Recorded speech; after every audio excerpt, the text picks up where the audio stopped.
வணக்கம் சவுக்கு மீடியா நேயர்களே. இன்றைய அரசியல் அரட்டையில் பல்வேறு அரசியல் மற்றும் சமூக நிகழ்வுகளை பற்றி பேச இருக்கிறோம். வாருங்கள் சார். வணக்கம். வணக்கம் இல்லையா? வணக்கம் மாலதி சார். இன்றைக்கி தினமலரில் 2-3 விஷயங்கள். ஸ்டாலின் அவர்கள் என்ன சொல்லியிருக்காருன்னா, திமுகவில் இன்னும் சில கட்சிகள் இணையலாம் அப்படின்னு சொல்லியிருக்காங்க. ஏற்கனவே அங்கே இருக்கிற கட்சிகளுக்கே சீட்டு கொடுக்க முடியாமல் திணறாங்க. இன்னும் சில கட்சிகள்லாம் அதுக்கு எப்படி சீட்டு கொடுப்பாங்க? யார் போய் முதல்ல இணைவாங்க? ஏற்கனவே நமது ஷோவில் இது யார் பேச்சுவார்த்தை நடத்தி கொண்டிருக்கிறார்கள் என்பதை நம்ம பிரேக் பண்ணியிருக்கோம். தேமுதிக இது போன்ற பேச்சுவார்த்தையில் திமுகவோட பேச்சுவார்த்தையில் தேமுதிக இருக்கிறதுன்றதை நம்ம ஏற்கனவே சொல்லியிருக்கோம். அதற்கான பேசிஸாக ஆண்டாள் அழகர் பொறியியல் கல்லூரி நிலங்களோடு சேர்த்து அந்த பொறியியல் கல்லூரியை திருச்சியில் எம்எல்ஏவாக இருக்கும் திரு தனலட்சுமி ஸ்ரீனிவாசன் குழுமம் ஆண்டாள் அழகர் கல்லூரியை வாங்கியதிலேயே இவர்களுக்கான உறவு தொடங்கிவிட்டதுன்னு நாம் சொல்லியிருந்தோம். ஒரு 3 ஆண்டுகளுக்கு முன்பு திரு விஜயகாந்த் அவர்கள் உயிரோடு இருந்த காலத்திலேயே ஆண்டாள் அழகர் கல்லூரி அவரது வீடு உள்ளிட்ட சொத்துகள் ஏலத்திற்கு வந்தது. பெரும் தொகை கட்ட வேண்டியிருந்தது. அவர்களால் திருப்பி கட்டக்கூடிய நிலையில் இல்லை. உங்களுக்கு தெரியும், கேப்டன் டிவி தூசி படிஞ்சு கிடக்கு, ஃபங்க்ஷன் ஆகலை, வருமானம் இல்லை, எந்த வருமானமும் கிடையாது.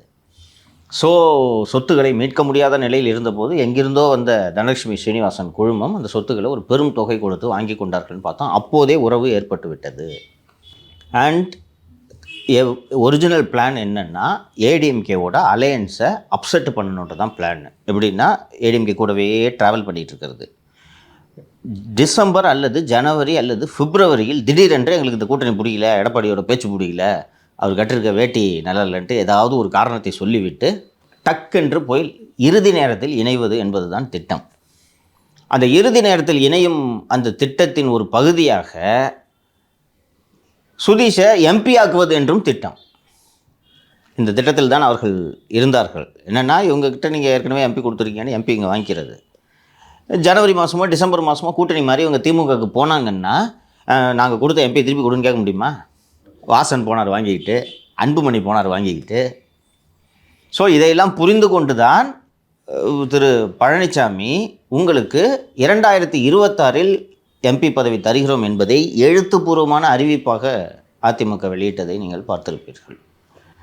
அண்ட் தேமுதிக இன்னும் கூட்டணியில் தான் இருக்கிறது என்பதையும் அவர்கள் வெளிப்படையாக அறிவித்தார்கள். இந்த தேமுதிக மற்றும் திமுகவின் இந்த திட்டம் திடீரென்று உடைந்து போனதை தேமுதிக எதிர்பார்க்கவில்லை, திமுகவும் எதிர்பார்க்கவில்லை. ஸோ அதனால தான் அவங்க பிரேமலதா இல்லை நாங்கள் எங்களோட கூட்டணி என்னன்றது ஜனவரியில் தான் அறிவிப்போம். இவங்க தெளிவாக நாங்கள் ஏப்ரல் மாதம் தர்றோன்றதை எழுதி வெளிப்படையான அறிவிப்பை விட்டுட்டாங்க. They cannot go back now. சட்டப்பேரவை தேர்தலுக்கு கூட்டணி ஒப்பந்தம் போட்டால்தான் ஏப்ரலில் வர்ற வேக்கன்சியில் ராஜ்யசபா எம்பின்றது நம்ம புரிஞ்சுக்க முடியும். இப்போது எடப்பாடி பழனிசாமி செக்மேட்டட் டிஎம்டிகே அண்ட் டிஎம்கே என்று புரிந்து கொள்ளலாம். இப்போது ராஜ்யசபா எம்பி கிடைக்காது. ஓகேவா? பேசிக்கொண்டு இருக்கிறார்கள் என்று முதல்வர் அவர்கள் மறைமுகமாக குறிப்பிடுவது தேமுதிகவைத்தான். ஸோ எங்கே இடம் இருக்குது? நீங்கள் அங்கே உள்ள திமுக கூட்டணியில் எங்கே இடம் இருக்குன்னு கேட்டிங்க, இடம் இல்லை தான், நெருக்கடி தான். ஆனால் எப்படியாவது இடத்தை ஏற்படுத்தி அக்கமடேட் பண்ணால் எதிர்முகாம் கூட்டணியை கலகலக்க வைக்கிறீங்கள, அது ஒரு வெற்றி தானே. ஃபஸ்ட்டு எங்ககிட்ட ஒரு 7 கட்சி 8 கட்சி இருக்கக்கூடிய கூட்டணி இருக்குது. வலுவான கூட்டணி என்ற பெயர் திமுகவுக்கு இருக்கிறது. அவங்க ஏதோ ஒரு கூட்டணி அமைக்கிறாங்கன்னு பார்த்தா இருக்கிற 4-5 கட்சிகளில் ஒன்றை நீங்கள் உருவி இந்த பக்கம் சேர்த்திங்கன்னா அது ஆப்டிக்ஸ் நல்லா இருக்கும்ல. பாரு, தேமுதிக கூட ஏடிஎம்கே கூட போக மாட்டேங்குது, எங்கள் கூட்டணிக்கு வந்துருச்சுன்னு சொன்னால் பார்க்குறதுக்கு இட் லுக் பேட் இல்லை. அதே போல் நாம் ஏற்கனவே பேசியது போல் மதிமுக அந்த பக்கம் பேசிக்கிட்டு இருக்குன்றதும் திமுக தலைமைக்கு தெரியும் தானே. ஸோ நீங்கள் இங்கே அதனால தான் கிட்டத்தட்ட நீ போகிறதுனா பாஸ்ன்ட்டு தான் இந்த மொடக்கூர் தாராபுரம் தொகுதியாக என்ன தொகுதி அது, பல்லடம் முத்துரத்னத்தை சேர்த்தது போகிறதுனா போ என்பதுதான் பொருள். வைகோ அவர்கள் கூட இன்று பேசும்போது கருணாநிதிக்கு அளித்த வாக்குறுதியினால் நாங்கள் திமுக கூட்டணியில் தொடர்வோன்னு சொல்கிறாரு. கூட்டணி மாறின பிறகு என்னங்க கருணாநிதிக்கு வாக்குறுதி அளிச்சிங்க அப்படின்னு கேட்டேன்னா அவர் செத்துட்டாரு. அவரோட வாக்குறுதி போய் கருணாநிதியே இல்லை, வாக்குறுதி அப்புறம் என்ன வாக்குறுதி என்று அவர் சொல்வதற்கான சாத்தியக்கூறு இருக்குது. So it's politics is game of chess தானே சார். அதை தான் இன்னொரு விஷயம் பார்க்கணும். அதிமுக கூட்டணியில் இருக்கிற கட்சிகளை ஒரு நிலையற்ற தன்மையில் வச்சுருக்கணும் அப்படின்னு சொல்லிட்டு பேசுங்க. அது ஒரு உண்மைதான் சார். இங்கே அதிமுக பாஜக 2 கட்சிகள் இருக்குது. இதை தவிர்த்துட்டு பார்த்தீங்கன்னா அந்த கட்சிக்கு தமிழக வெற்றி கழகம் வருதுன்னு சொன்னாங்க. அது பேச்சுவார்த்தையிலே இருக்குன்னும். ஒரு பக்கம் பாமக குடும்ப பிரச்சனையாக இருக்குது. இந்த பக்கம் தேதிமுக அவங்க என்ன டிசைட் பண்ண போகிறாங்கன்னே தெரியல. இது திமுகவுக்கு ஒரு வகையில் வெற்றி தானே அது. ஆமாம், வெற்றி தான் தேர் ஸ்கோரிங் வெல். அதானப்பா பாலிடிக்ஸு. நீங்கள் இப்போ அதிமுகவில் ஒரு வேலை பண்ணீங்கன்னா அப்புறம் ஆளுங்கட்சியாக இருக்குது, இவ்வளோ பணம் வச்சுருக்காங்க, சும்மா வேடிக்கை பார்த்துட்டு இருப்பாங்க. உங்கள் கூட்டணியை உடச்சி ஜெயிக்கணும் பாஸ். அல்டிமேட்டாக ஜெயிக்கிறதுக்கு எது வேண்டுமானாலும் செய்யலாம். ஒரு விஷயம் நீங்கள் புரிஞ்சுக்குங்க, இப்போது இந்த சான்ஸை விட்டால் உதயநிதி என்றுமே முதல்வராக முடியாது. நீங்கள் அதை நினைவில் வைத்துக் கொள்ளுங்கள். உதயநிதியோட அந்த தீவிர அரசியல் ஈடுபாடுகளை எல்லாம் அவர்கள் பெற்றோர் பார்த்து கொண்டிருந்திருப்பார்கள். நம்மளா பிடிச்சி ஜெயிச்சு இவரை கொண்டு போய் சிஎம் சீட்டில் உட்கார வைக்கலைன்னா இந்த புள்ள என்றைக்கும் ஆட்சியை பிடிக்காதுன்றது அவர்கள் குடும்பத்தினருக்கு நன்றாக தெரியும். மீண்டும் ஆட்சியை பிடித்து முதல்வர் பதவியில் உதயநிதி அவர்களை அமர வைக்காவிட்டால் அப்புறம் இவர்கள் வைத்திருக்கக்கூடிய இந்த ஆயிரக்கணக்கான கோடிகள் எதற்கு? அவங்ககிட்ட இன்றைக்கி நினச்சி பார்க்க முடியாத பணம் இருக்குது. 33 கோடி வாட்ச் வாங்கி கட்டுறாங்கன்னா இப்போ எவ்வளோ துட்டு இருக்குன்னு யோசிச்சுப்பாரு. நினச்சி பார்க்க முடியாத பணம் இருக்குது. அவர்களுக்கு வேண்டியது அதிகாரம். இந்த அதிகாரத்தை 26க்கு பிறகும் நீட்டிப்பதற்கு ஒரே வழி 26 தேர்தலில் வெற்றி. எந்த எல்லைக்கு செல்வார்கள் என்பதை ஊகித்துக் கொள்ளுங்கள். டூ ஆர் டை பேட்டில் இது. முதல்வர் இன்னும் அடுத்த தேர்தலில் இப்போவே துணை முதல்வரை தூக்கி உட்கார வச்சிட்டாங்க. அடுத்த இதில் அவர் செயல் முதல்வர், இவர் தான் முதல்வர் என்று நடக்கக்கூடும். ஸோ அதுக்கு இது ஒன்று தான் எலெக்ஷன் விட்டானா இன்னும் அடுத்த 5 வருஷம் என்ன வேணாலும் நடக்கும். கட்சியே இருக்காது. கனிமொழி ரெபல் பண்ணி வாய்ப்பு இல்லை, இருந்தாலும் நான் என் விருப்பத்தை சொல்லிக்கிறேன். ஓகே, கனிமொழி ரெபல் பண்ணி உடைக்கலாம் கட்சியை. எது வேண்டுமானாலும் நடக்கலாம். கையில் பவர் போச்சுன்னா இன்றைக்கி இருக்கிற திமுக கட்சியினர் இப்படியே விசுவாசமாக இருப்பாங்களே. இப்போவே சொல்கிறார் சேகர் பாபு, மெட்ராஸில் எந்த கட்சிக்கு நான் போனாலும் மெட்ராஸில் நான் தான் ராஜா, அதிமுக மாவட்ட செயலர் பூரா என் பாக்கெட்டில் தான் இருக்காங்கன்னு சொல்கிறாரு. அதனால தான் இந்த வெங்கடேஷ் பாபுன்னு ஒருத்தர் மாற்றினாங்க, ஞாபகம் இருக்கா? ஆமாம், அதுக்கு தான் அதிமுக மாவட்ட செயலர். ஆமாம், அதுக்கு தான் அதிமுக மாவட்ட செயலர்லாம் என் பாக்கெட்டில் தான் இருக்காங்கன்ட்டு சேகர் பாபு இப்போவே சொல்கிறாரு. அப்போ சேகர் பாபு ரெபல் பண்ண மாட்டாருன்னு என்ன கேரண்டி? பெரிய தலையெல்லாம் போயிடுச்சு ஆல்மோஸ்ட். கட்சி கிரிப்போட இதே போல் தொடருமா அப்படின்றதுக்கு there is no guarantee. So அதற்காக எந்த எல்லைக்கும் அவர்கள் செல்வார்கள். அண்ணன் சேகர் பாபு தான் தேமுதிகவோடு பேச்சுவார்த்தையை நடத்தி கொண்டிருக்கிறார். ஸோ சிஎம் சொன்னதில் பொருள் இருக்கிறது. அதிமுக மற்றும் பாஜக தொண்டர்கள் இணைந்து செயல்பட வேண்டும் அப்படின்னு ஒரு விஷயத்த எடப்பாடி பழனிசாமி அவர்கள் சொல்லியிருக்காங்க. எங்கே சொல்லியிருக்காங்கன்னா, இப்போ ஒரு பிரச்சாரம் மேற்கொண்டிருக்காருல 7th அதில் தொண்டர்கள் திரள வேண்டும், அண்ணாமலை போன்றவர்கள் அழைப்பு விடுத்திருக்காரு. அதில் அதை எப்படி பார்க்குறீங்க நீங்கள்? இல்லை, இது பண்ணலைன்னா இந்த கூட்டணி ஜெல் ஆகலைன்னா ஓட்டு டிரான்ஸ்ஃபர் ஆகாது. புரோஜனம் மேலே கூட்டணி வச்சதுக்கு. நீங்கள் கூட்டணி வைத்தால் 2 கட்சியின் தொண்டர்களும் இணக்கமாக இணைந்து செயல்பட வேண்டும். அந்த கூட்டணி அறிவித்ததுலேருந்து இன்னைக்கு வரைக்கும் 2 பேரும் மாற்றி சண்டை போட்டுக்கிட்டு இருக்காங்களே ஒழிய கூட்டணியில் இணைந்து இந்த தேர்தலை சந்திப்பதற்கான ஒரு எண்ணம் இரு கட்சி தலைவர்களுக்குமே இருப்பதாக தெரியவில்லை. இந்து முன்னணி மாநாடு நடத்துகிறது. ஒரு மரியாதை நிமித்தமாக எங்கள் கட்சியிலேருந்து முன்னாள் அமைச்சர்கள், மூத்த தலைவர்கள் ஒரு 4 பேரை அனுப்பி வைக்கிறேன்னு சொல்லிட்டு எடப்பாடி பெருந்தன்மையாக அனுப்பி வைத்தார். எடப்பாடியோட எண்ணம் சரி இந்த கூட்டணி நல்லா ஜெல்லாகட்டும் அப்படின்ட்டு அனுப்பி வைக்கிறார். அங்கே போய் அண்ணாவை பெரியார் திட்டி வீடியோ போட்டிங்கன்னா சும்மா இருப்பாங்களே, இதெல்லாம் கூட்டணி விளங்குறதுக்கா? அப்புறம் அவரோட ஸ்டாண்டை சொல்லிட்டார். அண்ணன் திரு வேலுமணி அவர்கள் பேட்டி அளித்தார்னு நினைக்கிறேன். ஏற்கனவே ஒரு வாட்டி அண்ணா பற்றி பேசுனதுக்கு என்னாச்சுன்னு பார்த்தீங்க. திருப்பியும் அதே தான், எங்களுக்கு கொள்கை தான் முக்கியம், கூட்டணியை விட கொள்கை முக்கியம், வேடிக்கை பார்த்துட்டு இருக்க மாட்டோம் என்று சொன்னார்.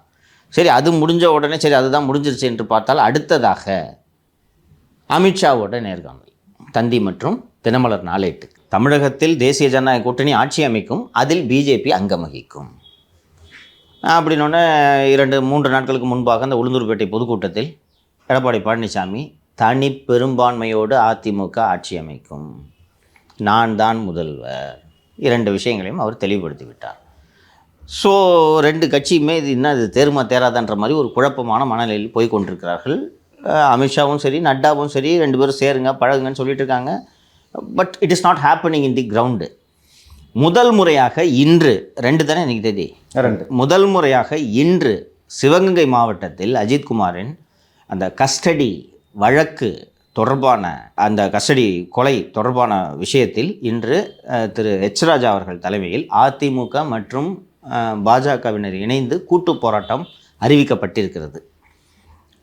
இரண்டாவதாக அடுத்தது தான் நீங்கள் சொன்னது 7ஆம் தேதி இது பண்ணுறாரு, நீங்கள் கலந்துக்குங்க இந்த பிரச்சார இயக்கத்தில் சொல்கிறாங்க. இனிமேல் ஜெல் ஆகிடும் நான் ஃபீல் பண்ணுறேன். இங்கே நான் இதை எப்படி புரிஞ்சுக்கிறேன்னா, அமித்ஷா ஜஸ்ட் டெஸ்டட் தி வாட்டர்ஸ்ன்னு நான் புரிஞ்சுக்கிறேன். கல்லை போட்டு பார்க்குறாரு என்ன சொல்கிறாங்கன்ட்டு. அமித்ஷா என்ன சொல்லுவார் என்று அன்றே ஒரு சொன்னார் இல்லையோ, இந்த மாதிரிங்க பிஜேபியோட கூட்டணி ஆட்சி என்றால் சரி என்று அவர் சொல்வதற்கு வாய்ப்பு இருக்கிறது. நான் 2021 சட்டப்பேரவை தொகுதி பங்கீடு பேச்சுவார்த்தை அமித்ஷா தலைமையில் நடந்தது. அப்போது என்ன நடந்தது என்பதை நான் சொன்னேன். தமிழக பாஜக தலைவராக டாக்டர் எல் முருகன் அவர்கள் இருந்தார். 90ல் ஆரம்பித்தார், இவங்க 19ல் நின்னாங்க. அப்படியே அந்த பேச்சுவார்த்தை படிப்படியாக கொஞ்சம் கொஞ்சமாக குறைஞ்சி அவங்க 90லேருந்து 80க்கு வந்து 70க்கு வந்து இப்படியே பேசிக்கிட்டே இருக்கும்போது 40 என்ற எண்ணிக்கைக்கு டாக்டர் முருகன் அவர்கள் வரும்போது ரூமில் இருந்த ஓபிஎஸோட பையன் ரவீந்திரநாத் 40னா ஓகேன்றார். அவர் சொன்ன உடனே எடப்பாடி, தம்பி நீங்கள் வெளில போயிருங்க, வெளில இருங்க, நாங்கள் பேசிட்டு கூப்பிட்றோன்ட்டு அனுப்பிச்சி விட்டுட்டு அதுக்கப்புறம் இவர் 19லே நிற்கிறார். 20க்கு வரைக்கும் வந்துட்டாங்க அவங்க, 19ல் நிற்கிறாரு. ஸோ அந்த ஒற்றை சீட்டுக்காக அப்படியே தாமதமாகி கொண்டே இருந்தது. பாஜக அதிமுக தொகுதி உடன்பாடு எனது நினைவு சரியாக இருக்குமானால் நள்ளிரவு 12 மணிக்கு வந்தது. 3 மணி வரைக்கும் வந்து பேச்சுவார்த்தை நடந்துச்சு. விடிகாத்தால் 3 மணி வரைக்கும் நடந்துச்சு. மறுநாள் 12 மணிக்கு தான் அறிவிப்பு வந்தது. இதற்குள் அமித்ஷா கிளம்பி 3 மணிக்கு ஃப்ளைட்டு, அடுத்த ஃப்ளைட்டு பிடிச்சோ 6 சார்ட்டர் ஃப்ளைட்லேயோ ரொம்ப லேட்டாக தாமதமாக அமித்ஷா கிளம்பி சென்று விடுகிறார். டாக்டர் முருகன் அவர்கள் ஊட்டியில் இருக்கிறார். நள்ளிரவு 12 மணிக்கு அறிவிப்பு வந்தது. எதுக்கு இந்த உதாரணத்தை சொல்கிறேன்னா, அப்போவே ஓபிஎஸ் இருக்கார், ஒரு பையன் இருக்கார், 40னா ஓகே அப்படின்னு அப்போதே 21லேயே ஒப்புக்கொண்டவர். ஸோ இபிஎஸ் இது போன்ற எந்த சமரசத்துக்கும் ஒப்புக்கொள்ள மாட்டார். ஓகேங்களா, சீட் எண்ணிக்கையிலும் சரி, எந்த எண்ணிக்கையிலும் சரி. ஸோ ப்ராப்பராக இது வந்து அலையன்ஸு ஜெல்லாகிறதுக்கு இன்றைக்கி முதல் படியாக இந்த நடவடிக்கை தொடங்கி இருக்கிறது. அண்ட் அவர் டைட் நெகோஷியேட்டர்ன்றதை அவர்கள் இந்நேரம் உணர்ந்து கொண்டிருப்பார்கள். திரு அமித்ஷா அவர்கள் தெளிவாக கூட்டணி ஆட்சி என்று 2 நாளேடுகளுக்கு பேட்டியளிக்கிறார். அந்த பேட்டிக்கு பிறகு நடக்கக்கூடிய பொதுக்கூட்டத்தில் திரு பழனிசாமி அவர்கள் தனித்து பெரும்பான்மை அண்டு நான் தான் முதல்வர் அப்படின்றத தெளிவாக எடுத்துரைக்கிறார். என்றால் இப்போது லைன்ஸ் ஆர் ட்ரான்னு புரிஞ்சுக்கலாம், அவ்வளோதான். இதுக்கு மேலே அவங்களும் இங்கே கோட்டை தாண்டிக்கிட்டு வரமாட்டாங்க, இவங்களும் கோட்டை தாண்டிக்கிட்டு போக மாட்டாங்க. அப்போ அடுத்தது என்ன?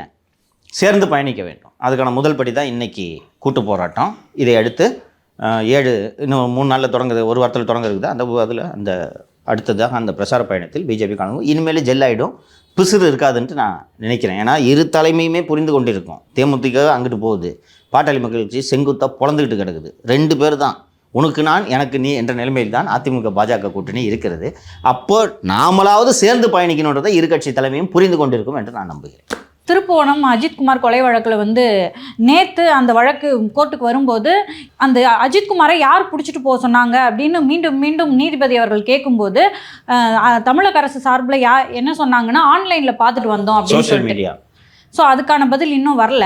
ஸோ இந்த டைமில் எல்லாரும் என்ன நினச்சாங்கன்னா தமிழக அரசு வசமாக மாட்டிக்கிச்சு அப்படின்னு இருக்கும்போது அவங்களே தமிழக அரசு சார்பில் இந்த வழக்கறிஞர் முன் வந்து நாங்கள் சிபிஐக்கு இந்த வழக்கை கொடுக்குறோம் அப்படின்னு சொன்னாங்க. அதுக்கப்புறம் முதல்வர் அவர்கள் வந்து பாதிக்கப்பட்ட அந்த அஜித்குமாரோட அம்மா கிட்ட பேசியிருக்காங்க, சாரி சொல்லியிருக்காரு, ப்ளஸ் சிபிஐக்கு இந்த வழக்கை மாற்றியிருக்காங்க. இதோட தாக்கம்லாம் அடுத்தடுத்து என்னவா இருக்கும் சார்? ஒன்றா போவான். ஃபஸ்ட்டு சிஎம் அந்த பாதிக்கப்பட்ட அந்த இறந்த அஜித்குமாரோட தாயார்கிட்ட சாரி கேட்டதை எப்படி பார்க்குறீங்க? ஆக்சுவலாக வந்து முதல்வர் வந்து நேரில் வந்திருந்தா நல்லா இருந்திருக்கும். சாரின்னு கேட்டது வந்து அதுக்கு எடப்பாடி பழனிசாமி வந்து சொல்லியிருந்தார்ல, ஒரு உயிர்ன்றது அலட்சியமாக போயிடுச்சு. அது ஒரு அலட்சியமான ஒரு விஷயமா தான் நான் பார்க்குறேன். ரொம்ப ஒரு உயிர் தானே, சாரி கேட்டால் சரியாயிடும், அந்த மாதிரி முதல்வர் நினச்சாரோ அப்படின்னு நான் ஃபீல் பண்ணேன். சாரி கேட்குறது ஒரு நல்ல பண்புன்ட்டு நான் புரிஞ்சுக்கிறேன்.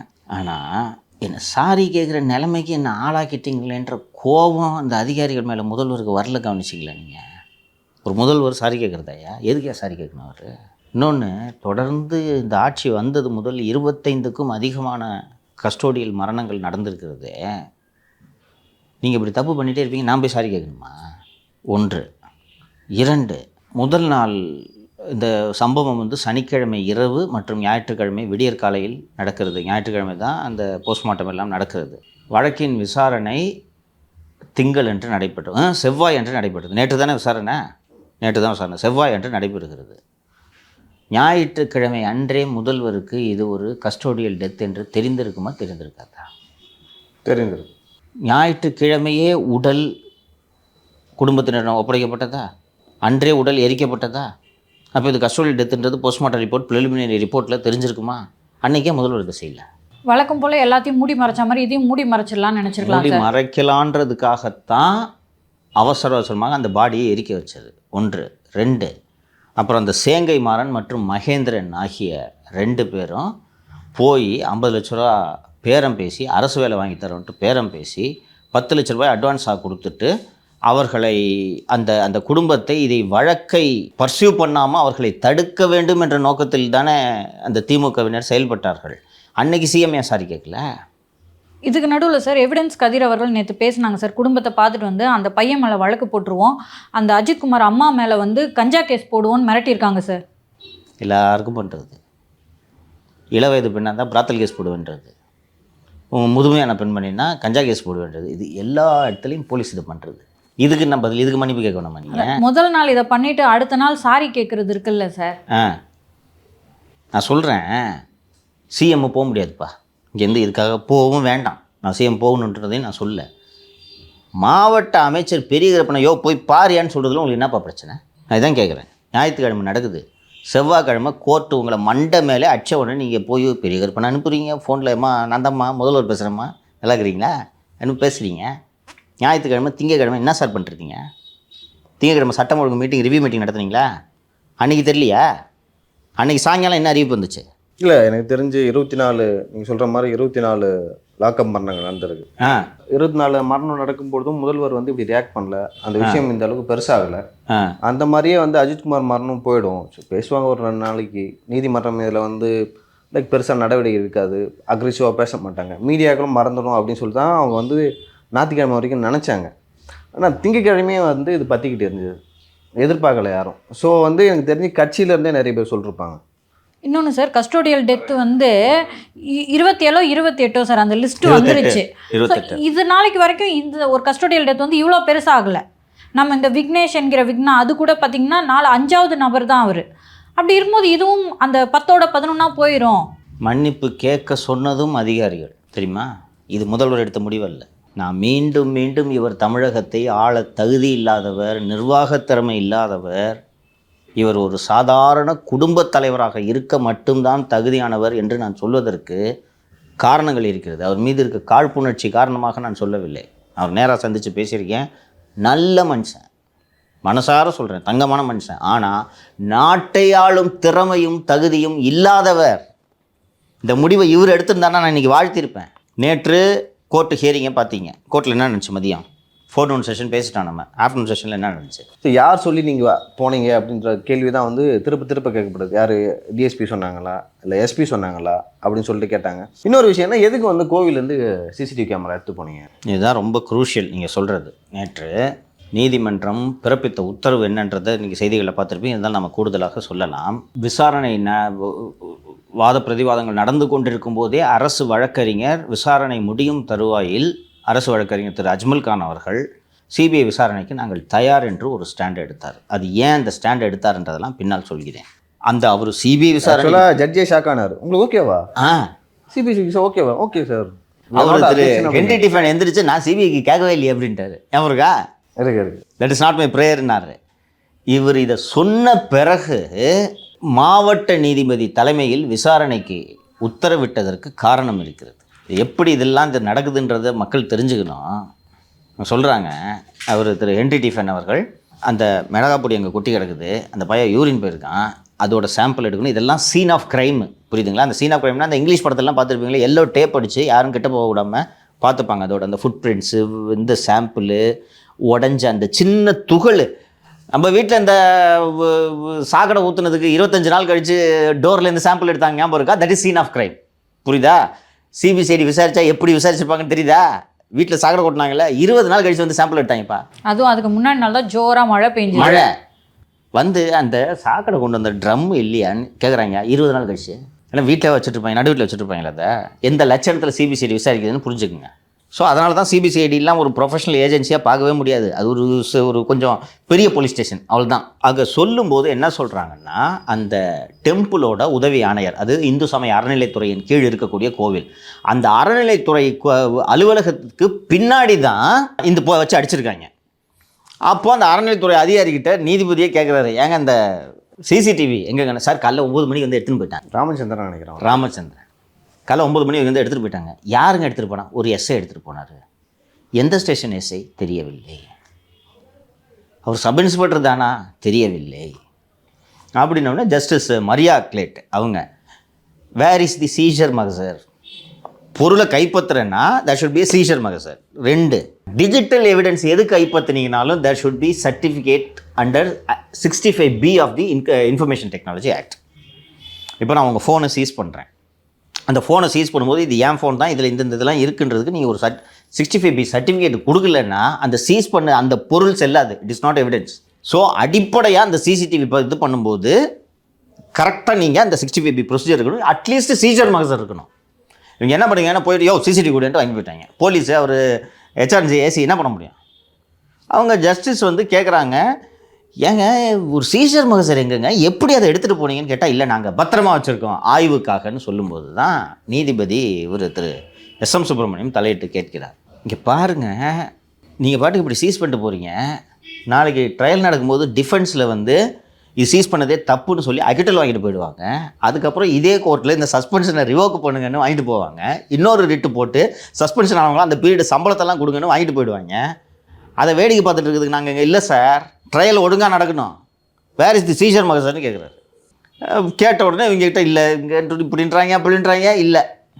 அப்புறம் திரு என்டி டிஃபன் அவர்கள் சொல்கிறார், காலையில் சுகுமார்னு ஒரு கூடுதல் எஸ்பி, சுகுமார் என்று தான் நினைக்கிறேன், கூடுதல் எஸ்பி, அவர் வந்து அங்கே அந்த கொட்டி கண்ட எல்லாத்தையும் கோணியில் வாரின்னு போயிட்டார் என்று சொல்கிறார். இதெல்லாம் ப்ராப்பராக ஃபோட்டோகிராஃப் எடுத்து சீஸ் பண்ணி இந்த தூளுன்னு எடுத்து இதை எவிடன்ஸ் பேக்கில் போட்டு சீஸ் பண்ணணும்.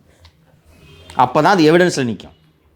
இவங்க வழக்கமாக போலீஸ் இன்வெஸ்டிகேஷன் எப்படி நடக்கும்னா, அரிவாளால் வெட்டினார்னா அந்த அரிவாள் இருக்காது, கடையில் போய் அரிவாள் வாங்கிட்டு வந்து இதான் அந்த அரிவாள், இதுதான் லத்தி தானே, ஓகேவா, ஏதோ ஒரு லத்தி ஒரு கட்டை கொடுத்து இதுதான் லத்தின்னு கோர்ட்டில் எடுத்து காட்டுவாங்க ட்ரையல் நடக்கும்போது. இன்னொன்று நீங்கள் டிஃபென்ஸ்லேயே அதை பெருசாக டிஃப்ரென்ஷியேட் பண்ணுவீங்களா, இது அந்த லத்தி தானா என்று. லத்தி ஒரு பிளாஸ்டிக் பைப்பு, ஆனால் ஆக்சுவலாக க்ரைம் சீன்லேருந்து எல்லாத்தையும் சீஸ் பண்ணணும். இதெல்லாம் ஒரு கோணியில் வாரின்னு போட்டார்னு இவர் திரு என்டி டிஃபன் அவர்கள் சொன்னதும் நீதிபதி இறுதியாக தி டிஸ்ட்ரிக்ட் ஜட்ஜு திரு ஐசக் ஜான் சுரேஷ் அவர் வந்து இப்போதே விசாரணையை தொடங்க வேண்டும், இது சம்பந்தமான அனைத்து ஆதாரங்களையும் சேகரிக்க வேண்டும், சேகரித்த ஆதாரங்கள் மாவட்ட நீதிமன்றத்தின் கட்டுப்பாட்டில் இருக்க வேண்டும் அப்படின்னு உத்தரவிட்டது. காரணம் நீங்கள் போய் என்ன பண்ணுவீங்கன்றது எங்களுக்கு தெரியும் என்பதை நீதிமன்றம் புரிந்து கொண்டு விட்டது. நீங்கள் அந்த அம்மா கிட்ட சாரி கேட்குறீங்களே, சாரி கேட்கும்போது அந்த அம்மா 2 மணிக்கு விடிய காத்தால 2 மணிக்கு 12 மணிக்கு எஸ்பி ஆஷிஷ் ராவத்தை அந்த அம்மாவை கூப்பிட்டு உங்கள் பையன் செத்துட்டான்னு சொல்கிறாரு. 2 மணிக்கு பக்கத்தில் இருக்க வக்கீல் டக்குன்னு கம்ப்ளைண்ட் எழுதி தரான். அந்த அம்மா மாலதி வந்து உடனடியாக அந்த ஸ்டேஷன்லேயே என் பையனை அடித்து கொண்டுட்டாங்கன்னு கம்ப்ளைண்ட் கொடுக்குறாங்க. சாரி கேட்குறீங்களே, அந்த அம்மா கம்ப்ளைண்ட்டில் எஃப்ஐஆர் போடணுமா வேணாமாப்பா? போடணும் சார். அதுதானேப்பா சாரி, அதுதானே சாரி. நீங்கள் சட்டப்பூர்வமாக எடுக்கிற நடவடிக்கை தானேப்பா அந்த தாய்க்கு வந்து ஒரு ஆறுதலை தரும். நீங்கள் என்ன சினிமா ஆக்டரா? ஃபோனில் நீங்கள் சொன்ன முதல்வரே பேசி விட்டார்னு மகிழ்வாங்களா அந்த தாய்? நியாயமாக நடவடிக்கை எடுக்கணும்ல. இப்போவும் வந்து இந்த ஸ்பெஷல் டீமுக்கு உத்தரவு கொடுத்த டிஎஸ்பி சஸ்பென்ஷன் தானே வச்சுருக்கீங்க. அந்த டிஎஸ்பி கைது பண்ணுறது தானே இந்த தாய்க்கு ஆறுதல் கொடுக்கும். பென்னிக்ஸ் ஜெயராஜ் இறந்தப்போ அரசியல் பண்ணணும்னு சொல்லிவிட்டு இங்கேருந்து போய் 25 லட்ச ரூபாயை உங்கள் தங்கையை வைத்து கொடுக்க வைத்தீர்கள் அல்லவா? நேற்று உங்கள் அரசு வழக்கறிஞர் அஜ்மல் கான் இது விவாதங்கள்லாம் நடந்து கொண்டிருக்கும்போது, சார் இதை இவங்க அரசியலாக்குறாங்க அப்படின்னாரு. சார் பண்ணுவாங்க சார், ஜட்ஜு நீங்கள் பண்ணல, யாரும் இன்னும் ஜெயராஜ் பென்னிக்ஸை மறக்கலை சார். இதே கோர்ட்டு ஜெயராஜ் பென்னிக்ஸ் மேட்டில் ஆர்டர் போட்டிருக்கு, அது உச்சநீதிமன்றமும் கன்ஃபார்ம் பண்ணியிருக்கு. உச்சநீதிமன்றம் பல வழக்குகளில் சொல்லியிருக்கு. அது நேச்சுரல், எல்லாம் பண்ண தான் செய்வாங்க. அவர் எப்படி எனக்கு சந்தோஷமாக இருந்துச்சு. சில ஜட்ஜஸ்லாம் சொல்லுவாங்க, இது பாருங்கள் இதெல்லாம் தேவையில்லாமல் அரசியலாக்கக்கூடாதுலாம் சொல்லுவாங்க. அவர் அதெல்லாம் கவலைப்படல, பண்ணுவாங்க சார். இப்போது ஏன் சிபிஐ விசாரணை என்பதற்கு வருவோம். நேற்று நீங்கள் 2 பேருமே ஆர்குமெண்ட்டை பார்த்துக்கிட்டு இருந்தீங்க. காலையிலெல்லாம் திரு அஜ்மல் கான் அவர்கள் சோஷியல் மீடியாவை பார்த்து நாங்கள் ஸ்பெஷல் டீம் நடவடிக்கை எடுத்தது, டிஎஸ்பி உத்தரவு போட்டாருன்றதை அவர் ஒத்துக்கவே இல்லை. டிஎஸ்பி உத்தரவு போட்டாருன்னு டிஎஸ்பி என் கைது பண்ணலன்னு கேட்டுருவாங்க. டிஎஸ்பி உத்தரவு போட்டாருன்றதை ஒத்துக்கவே இல்லை. மீண்டும் மீண்டும் அரசு வழக்கறிஞர் எங்களை ஸ்டேட்டஸ் ரிப்போர்ட் ஃபைல் பண்ண அனுமதிங்க, சம்பவம் நடந்து 2 நாள் தான் ஆகுது, 2 நாளைக்குள்ளே நீங்கள் எந்த முடிவையும் எடுக்காதீங்க, இது தானே ஆர்கியூ பண்ணிட்டு இருந்தார். ஆமாம். திடீரென்று 3 அல்லது 4 மணி இருக்கும் என்று நினைக்கிறேன். விசாரணை நடந்து கொண்டிருக்கும் போது திடீரென்று சிபிஐ விசாரணைக்கு நாங்கள் ஒப்புக்கொள்கிறோம் என்று சொன்னாரா? ஆமாம், அது ஷாக் சார், எனக்கே ஷாக். தம்பி, கிட்டத்தட்ட இது கையை தூக்குறதுக்கு சமம் ஒரு அரசு, புரியுதா? நல்ல முடிவு, இது நல்ல முடிவு, அரசு எடுக்க வேண்டிய நல்ல முடிவு. ஆனால் ஒரு கவர்மெண்ட் இப்படி கை தூக்கக்கூடாது. கோர்ட் ஆர்டர் போட்டோம் இல்லைன்னா டெத்து நடக்குதா, போலீஸ் சம்மந்தப்பட்டிருக்காங்களா, சிபிஐ ட்ரான்ஸ்ஃபர் பண்ணியா, முடிஞ்சு போச்சு. சிஎம் உயர்ந்திருப்பார். நான் வாழ்த்தி பேசியிருப்பேன் இந்த இடத்துல உட்காந்து. நேற்றும் இந்த அரசு வழக்கறிஞர் வந்து அந்த விசாரணை முடியும் தருவாயில் சிபிஐ விசாரணைக்கு நாங்கள் ஒப்புக்கொள்கிறோம்னு அரசு வழக்கறிஞர் சொல்கிறார். Judge shock. ஜட்ஜ் என்ன சொல்ற சொல்லு. சிபிஐ விசாரணையா? ஓகே, ஒத்துக்கிறீங்களா? ஒத்துக்கிறீங்களா? ஓகே உங்களுக்கு அப்படின்னு கேட்டார். கேட்குறாரு. கேட்ட உடனே எங்களுக்கு அது விஷயமே இல்லை, நம்ம அப்ஜெக்டே பண்ணல, பண்ணுறதா இருந்தால் பண்ணுங்க அப்படின்னு சொன்ன உடனே அவர் திரு என்டி டிஃபன் அவர்கள் எழுந்துச்சு, என்னோட ப்ரேயரில் சிபிஐ இல்லைன்ட்டார். நான் எஸ்ஐடி தான் கேட்குறேன். ஏன்னா ஏற்கனவே ஸ்டெர்லைட்டில் சம்மந்தப்பட்ட ஆட்கள் மேலே விசாரணை, துப்பாக்கிச்சூடு விசாரணைக்கு போட்டு கிட்டத்தட்ட 10 வருஷம் ஆகுது, இன்னும் அவங்க விசாரணையே முடியல, அதனால் நான் எஸ்ஐடி கேட்குறேன் அப்படின்னாரு. சரி இருங்க, அதை பின்னாடி பார்த்துக்கலான்னு இவர்கிட்ட திருப்பி கேட்குறாரு, எங்க ஒத்துக்கிறீங்களா சிபிஐக்குன்னு? ஆமாம் அப்படின்னோடனே எழுத்துப்பூர்வமாக ஒரு மனு தாக்கல் செய்யுங்கள்ன்றாரு. சொன்ன உடனே திரு அஜ்மல் கான் அவர்கள் என்ன சொல்கிறார் என்றால், நான் இந்த மாநிலத்தின் கூடுதல் அரசு தலைமை வழக்கறிஞர், நான் சொல்வது அரசின் சொல், நீங்கள் சிபிஐக்கு உத்தரவு போடுங்கன்றார். ஜட்ஜு நீங்கள் ஒரு எழுத்துப்பூர்வமாக ஒரு மனு தாக்கல் செய்யுங்களேன்னு சொன்ன உடனே ஹென்ரி டிஃபன் எந்திரிச்சு, இல்லைங்க அவர் அடிஷனல் அட்வொகேட் ஜெனரல், அவர் சொன்னார்னா ஸ்டேட்டோட வேர்ட்ஸ் தான் அப்படின்னு உடனே ஜட்ஜு, அப்படி தாங்க முன்னாடிலாம் இருந்துச்சு, இப்போல்லாம் என்ன நடக்குதுன்னா இவர் ஒன்று சொல்கிறாரு, மறுநாள் அதிகாரி வந்து நாங்கள் அதை சொல்லலைன்றாங்க. மிஸ்டர் கவுன்சில், நீங்கள் ஒரு ரைட்டிங்கில் சிம்பிளாக 2 வரியில் சிபிஐ விசாரணைக்கு ஒத்துக்கிறோன்னு ஒரு இது ஃபைல் என்று சொல்லிவிட்டான். சொன்னதும் அவரும் சரி வேறு வழியில்லைன்னு சொன்னோன்னே இறுதியாக மாவட்ட நீதிபதி விசாரணை என்று உத்தரவிட்டு முடிக்கப்பட்டது. எனக்கு இரவு முழுக்க நான் இங்கேருந்து வீட்டுக்கு போகும்போதெல்லாம் சரி பரவாயில்ல, சண்டை போடாமல் சிபிஐ விசாரணைக்கு ஒத்துக்கிட்டாங்க. எனக்கு சிபிஐ மீது நம்பிக்கை இருக்குது, அந்த காரணத்தால் சண்டை போடாமல் ஒத்துக்கிட்டாங்க. ஒத்துக்கிட்டதுனால இது நல்ல விஷயம். நாளைக்கு போய் எப்போ பார்த்தாலும் திட்டிகிட்டே இருக்கிறோம், சிஎம்மாக பாராட்டி பேசிடுவோம். அதுக்குள்ளே இரவு வந்து ஒரு அம்மா நல்லா இருக்கீங்களா, சாரிம்மா என்று பேசியதெல்லாம் பார்த்தேன்.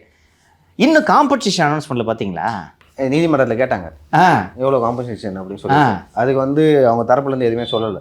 சரி, சிஎம் பேசணும்னு முடிவு பண்ணிட்டீங்க, பேசுகிறீங்க, ஒரு 10-20 லட்ச ரூபா காம்பன்சேஷனை கொடுத்துட்டு சிஎம் பேசியிருந்தா நல்லா இருந்திருக்காது?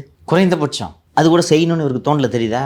சார் இந்தாங்க சார் டைலாகு, படிங்க, ஒரு ரிஹர்சல் பார்த்துக்கலாம். சாரிம்மா, உங்களுக்கு தெரியாமல் நடந்து போச்சு, உங்களுக்கு என்ன வேணும் என்று என்ன வேணுமோ செய்து தர்றேன் சார், ஒரு அடி படிங்க அப்படின்னு தானே சொல்லியிருப்பான். சொன்னோன்னே இவரும் ஃபஸ்ட்டு கரெக்டாக டேக் ஓகேவான்ட்டு பேசியிருப்பார். இவ்வளோதான். இயல்பாக வந்து இப்போ அந்த ஏர் ஷோவில் இறந்தவங்களா இருக்கட்டும், கள்ளக்குறிச்சி விவகாரமாக இருக்கட்டும், காம்பன்சேஷன் கொடுத்தாங்க இல்லையா? ஸோ காம்பன்சேஷன் கொடுக்கறது உங்களுக்கு சிக்கல். ஒரு தலைவனுக்கு இதை செய்ய வேண்டும் என்ற அறிவு வேண்டாமா? ஏன் தினேஷ்க்கு தோணலை? தினேஷ்க்கு எதுக்கு? தினேஷ்க்கு என்னக்கிறா? தினேஷ் நாளைக்கு ஆட்சிக்கு வர போகிறாரு. ஒரு தலைவனுக்கு ஒரு ஒரு ஒரு ஒரு ஒரு தனது குடிமகனின் மீது உள்ளார்ந்த அன்பு, உள்ளார்ந்த அக்கறை இருக்க வேண்டும். இருப்பவன் தான் தலைவனாக முடியும். உள்ளார்ந்த அன்புன்னு சொன்னீங்க. ஒருவேளை முதல்வர் அவர்களுக்கு அது இருந்ததுன்னா மக்கள் மேலே இந்த சாரி கேட்குற நிலைமைக்கு அவர் வந்திருக்க மாட்டார். உள்ளார்ந்த அன்பு அவருக்கு இருக்கு. உதயநிதி மேலேயும் செந்தாமரம் மேலேயும் இருக்குது, சபரீசன் மேலேயும் கிருத்திகா மேலேயும் இருக்குது, துர்கா மேலே இருக்குது, பேரப்பிள்ளைங்க மேலே இருக்குது, வேறு யார் மேலேயும் இல்லை. இதுதான் பிரச்சனை. அண்டு நான் உண்மையிலே சரி நீ எப்போ பார்த்தாலும் திட்டிகிட்டு இருக்கோம், சிபிஐ விசாரணை பண்ணது நல்லது, பாராட்டி அவரை பேசலாம் என்று நினைத்தால் அதற்கு பிறகு என்ன நடந்தது என்று விசாரித்தால் அதிர்ச்சிகரமான பல உண்மைகள் வெளியே வந்திருக்கின்றன. இப்போ சிபிஐ விசாரணைக்கு சென்றால் அடுத்து என்ன நடக்கும் என்றால், ஸ்பெஷல் டீமில் இருக்கவங்களை கஸ்டடி எடுத்து விசாரித்தா டிஎஸ்பி தான் வண்டி எடுத்துகிட்டு போக சொன்னாருன்னு சொல்லுவாங்க. சிபிஐ வந்தால் எப்படியும் சண்முக சுந்தரம் டிஎஸ்பியை அரெஸ்ட் பண்ணுவாங்க, வேறு வழி இல்லை. அவர் தான் ஏவனா போட போகிறாங்க. சண்முக சுந்தரத்தை சிபிஐ கஸ்டடி எடுத்து விசாரிக்கும் போது சண்முக சுந்தரம் எனக்கு இங்கேருந்து ஃபோன் வந்துச்சுன்னு சொல்லுவார். இப்போ நீங்கள் எங்கே போகிறீங்கன்னு எனக்கு தெரியும், புரிஞ்சிருச்சு. சண்முக சுந்தரம் எனக்கு எங்கேருந்து ஃபோன் வந்துச்சு, அவர்கிட்ட ஃபஸ்ட்டு சண்முக சுந்தரத்தை கேட்பாங்க, இங்கே பாரு எஃப்ஐஆரே போடல, உனக்கு எப்படி ஃபஸ்ட்டு செயின் காண போன மேட்ரு தெரியும்? செயின் காண போன மேட்ரு ஒரு சப்டிவிஷன் டிஎஸ்பி லெவலுக்கு தெரியாது. அந்த ஸ்டேஷனுக்கு தான் சார் தெரியும். இங்கேயாவது ஏசின்றது அசிஸ்டன்ட் கமிஷனன்றது பெரிய பதவியாக இல்லாமல் இருக்கலாம். சப்டிவிஷன் டிஎஸ்பின்றது இன்னைக்கு வரைக்கும் ரூரலில் பெரிய பதவி. ஒரு ஸ்டேஷனில் வந்து பெரிய ஆளாக பார்ப்பாங்க. அவங்களுக்கு அவர் தான் எஸ்பி. அவர் லெவலில் ஒரு நகத்தட்டு கேஸ்லாம் போகாது. அப்போ அவர்கிட்ட கூப்பிட்டு உனக்கு ஃபஸ்ட்டு எப்படி தெரியும்? இப்போ நேற்று கேட்டார்ல எந்த சோசியல் மீடியா பார்த்தாங்க சார் அவங்க ஸ்பெஷல் டீம்னு, அதை வந்து சண்முக சுந்தரத்தில் கஸ்டடியில் கேட்பாங்க. கேட்கும்போது ஒரு ஃபாதர் ஜான் என்று சொல்ல வேண்டும். இப்போ அவரை எப்படி காப்பாற்றிக்கிறது? ஃபஸ்ட்டு அவர் டேவிட்சன் ஏன் சண்முக சுந்தரத்துக்கு நேரடியாக ஃபோன் செய்தார் என்ற ஒரு விவரம் இருக்கிறதல்லவா? இந்த இடத்தில் தான் அவர் நேற்று திரு ஹென்றி டிஃபன் அவர்கள் வாதிடுகையில் தலைமைச் செயலகத்தில் பணியாற்றக்கூடிய ஒரு ஐஏஎஸ் அதிகாரி இவர்களுக்கு உறவினர்கள் தெரிந்தவர்கள் என்று ஒரு தகவலை சொல்கிறார். அது தலைமைச் செயலகத்தில் அல்ல, டெல்லியில் பணியாற்றக்கூடிய ஒரு ஐஏஎஸ் அதிகாரி, செல்வாக்குமிக்க ஐஏஎஸ் அதிகாரி. அந்த ஐஏஎஸ் அதிகாரியின் பெயர் ஜி லதா. அவர் ஒரு 2 ஆண்டுகளுக்கு முன்பு மத்திய அரசு பணிக்கு அயல் பணிக்கு செல்கிறார். அவர் actually she is a group 1 officer. Group 1 officer அந்த மாதிரி போடுவாங்க சார். ஐஏஎஸ்னு ஆயிட்டா எல்லாம் ஒன்று. ஓகே. என்ன கொஞ்சம் வயசானவங்களா இருப்பாங்க. இவங்க வரும்போது ஐஏஎஸோட வராங்க. இவங்க குரூப் 1 ஒரு 10-15 வருஷம் சர்வீஸ் முடிச்சுட்டா ஐஏஎஸ்க்கு போகிறாங்க. ஐஏஎஸ் தானே. ஸோ அயல் பணிக்கு சென்றிருக்கிறார். சரிங்களா? அந்த ஐஏஎஸ் அதிகாரி செல்வாக்கு மிக்கவர். இப்போ இந்த ஐஏஎஸ் ஐபிஎஸ் இதில் எல்லாம் வந்து ஜாயிண்ட் செக்ரட்டரி காடர்ன்ற ஒரு ரேங்க் வரும். இப்போ நான் சொன்னேன்ல, அடிஷனல் சீஃப் செக்ரட்டரி காடருக்கு உதயச்சந்திரன் வந்துட்டார்னா ஒரு சிஎஸ் ஆகிடுவான்னு சொல்லல, அது மாதிரி அவங்களுக்கு ப்ரொமோஷன். இதில் எப்படி எஸ்பி டிஐஜி ஐஜின்னு வச்சுருக்கீங்களா, அதில் அது மாதிரி ஜாயிண்ட் செக்ரட்டரி கார்டுன்றது ஒரு சீனியர் லெவல். எம்பேனல்மெண்ட்டுன்னு சொல்லுவாங்க. அதை மத்திய அரசு தான் ஐஏஎஸ்க்கும் சரி ஐபிஎஸ்க்கும் சரி மத்திய அரசு தான் எம்பேனல்மெண்ட்டு பண்ணணும். 2007 பேட்ச் இந்த லதாவோட நேரடி ஐஏஎஸ் அதிகாரிகள் இருப்பாங்கல்லவா. இவங்க லதா வந்து குரூப் 1 டெப்டி கலெக்டர் எக்ஸாம் ஆகி, குரூப் 1 டெப்டி கலெக்டர் ஆகி, எம்பேனல் ஆகி, ஐஏஎஸ்க்கு இண்டக்ஷன் ஆகி இவங்க ஐஏஎஸ் ஆகுறாங்க. நேரடி ஐஏஎஸ் ஆஃபீஸர் இருப்பாங்களா 2007 பேட்சில், அந்த நேரடி ஐஏஎஸ் ஆஃபீஸருக்கே இன்னும் ஜாயின்ட் செக்ரட்டரி ரேங்க் வரல. லதா இன்றைக்கி ஜாயின்ட் செக்ரட்டரி கார்டர். நீங்கள் சொன்னது போல் மத்திய அரசுக்கு எடுப்பாங்களான்னு கேட்டிங்கன்னா நார்மலி எடுக்க மாட்டாங்க. அப்படி எடுத்தாலும் எவ்வளோ இந்த ஷார்ட் டைமில் வந்து எப்படி டெல்லி போகிறாங்க? செல்வாக்கு. அதற்கு மேல் நான் செல்ல விரும்பவில்லை. செல்வாக்கு. சரி, இப்போ இந்த புகார் அளித்த நிக்கிதாவுக்கும் லதாவுக்கும் என்ன தொடர்பு? உறவினர்களாக இருப்பாங்க. சிவகங்கை மாவட்டத்தில் லதா 2017-18ஆம் ஆண்டில் மாவட்ட ஆட்சியராக இருக்கிறார். அப்போது இந்த நிக்கிதாவுக்கும் லதாவுக்கும் பழக்கம் உண்டு. அந்த அடிப்படையில் தான் நகை காணா போன உடனே ஸ்டேஷனுக்கு போகிறாங்க. ஸ்டேஷனுக்கு போயிட்டு சும்மா தானே உட்காந்துருக்கோம், பேட்டி கொடுக்கலாட்டி யூடியூபுக்கு பேட்டி கொடுக்குறாங்க. அதை பற்றி பின்னால் வருகிறேன். யூடியூபுக்கு பேட்டிலாம் கொடுக்குறாங்க. கொடுத்தோன்னே இவங்க விசாரிச்சுட்டு சரி போமா நாங்கள் வர்றோம் என்று சொல்லிவிடுகிறார்கள். அதற்கு பிறகு சனிக்கிழமை தானே பிக்கப் பண்ணுறாங்க. ஸ்பெஷல் டீம் உள்ளே வரதே சனிக்கிழமை தானே. சனிக்கிழமை என்ன நடந்தது? சனிக்கிழமை இப்படி ஸ்பெஷல் டீம் வேகமாக விசாரிப்பதற்கு சனிக்கிழமை இந்த நிக்கிதா லதாவை தொடர்பு கொண்டு, லதா டேவிட்சனை தொடர்பு கொண்டு, டேவிட்சன் சண்முகசுந்தரத்திடம் பேசிய பிறகுதான் இந்த பையன் தூக்கப்படுறான். அதற்கு பிறகுதான் அஜித்குமார் வந்து சிறப்பு படையால் தூக்கப்பட்டு அந்த கோயில் கம்மாக்கரையிலெல்லாம் வச்சு அடிச்சு கொல்றது. சரியா? நேற்றே நான் சொன்னது போல் இது ஒரு கஸ்டோடியல் டெத்தே கிடையாது, கிட்னாப் அண்ட் மர்டர். இங்கே எஃப்ஐஆர் போட்டு ஒருத்தனை நீங்கள் அரெஸ்ட் பண்ணிங்கன்னா அதுக்கு பேர் அரெஸ்ட்டு. கஸ்டோடியல் டெத்து எஃப்ஐஆர் இல்லாமல் எந்த டாக்குமெண்ட் இல்லாமல் ஒருத்தனை தூக்கின்னு போயிட்டு நீங்கள் பாட்டுக்கு உங்கள் விஷயத்தை அடிக்கிறீங்கன்னா கிட்னாப் அண்ட் மர்டர். ஓகேவா? இது ஒரு புறம். சரி, அந்த நிக்கிதாவுடைய புகார் என்ன? என்னோட ஒரு 9.5 பவுன் நகை வந்து காணாமல் போயிடுச்சு. காரில் வச்சுருந்தேன். கார் சாவி வந்து அஜித்தில் கொடுத்தேன். அஜித் மேலே தான் எனக்கு சந்தேகமாக இருக்குது அப்படின்னு சொல்கிறாங்க. அப்போது என்ன காரணத்தினால் அவர்கள் வண்டியில் நகையை விட்டு செல்கிறார்கள் என்று யோசித்தீர்களா?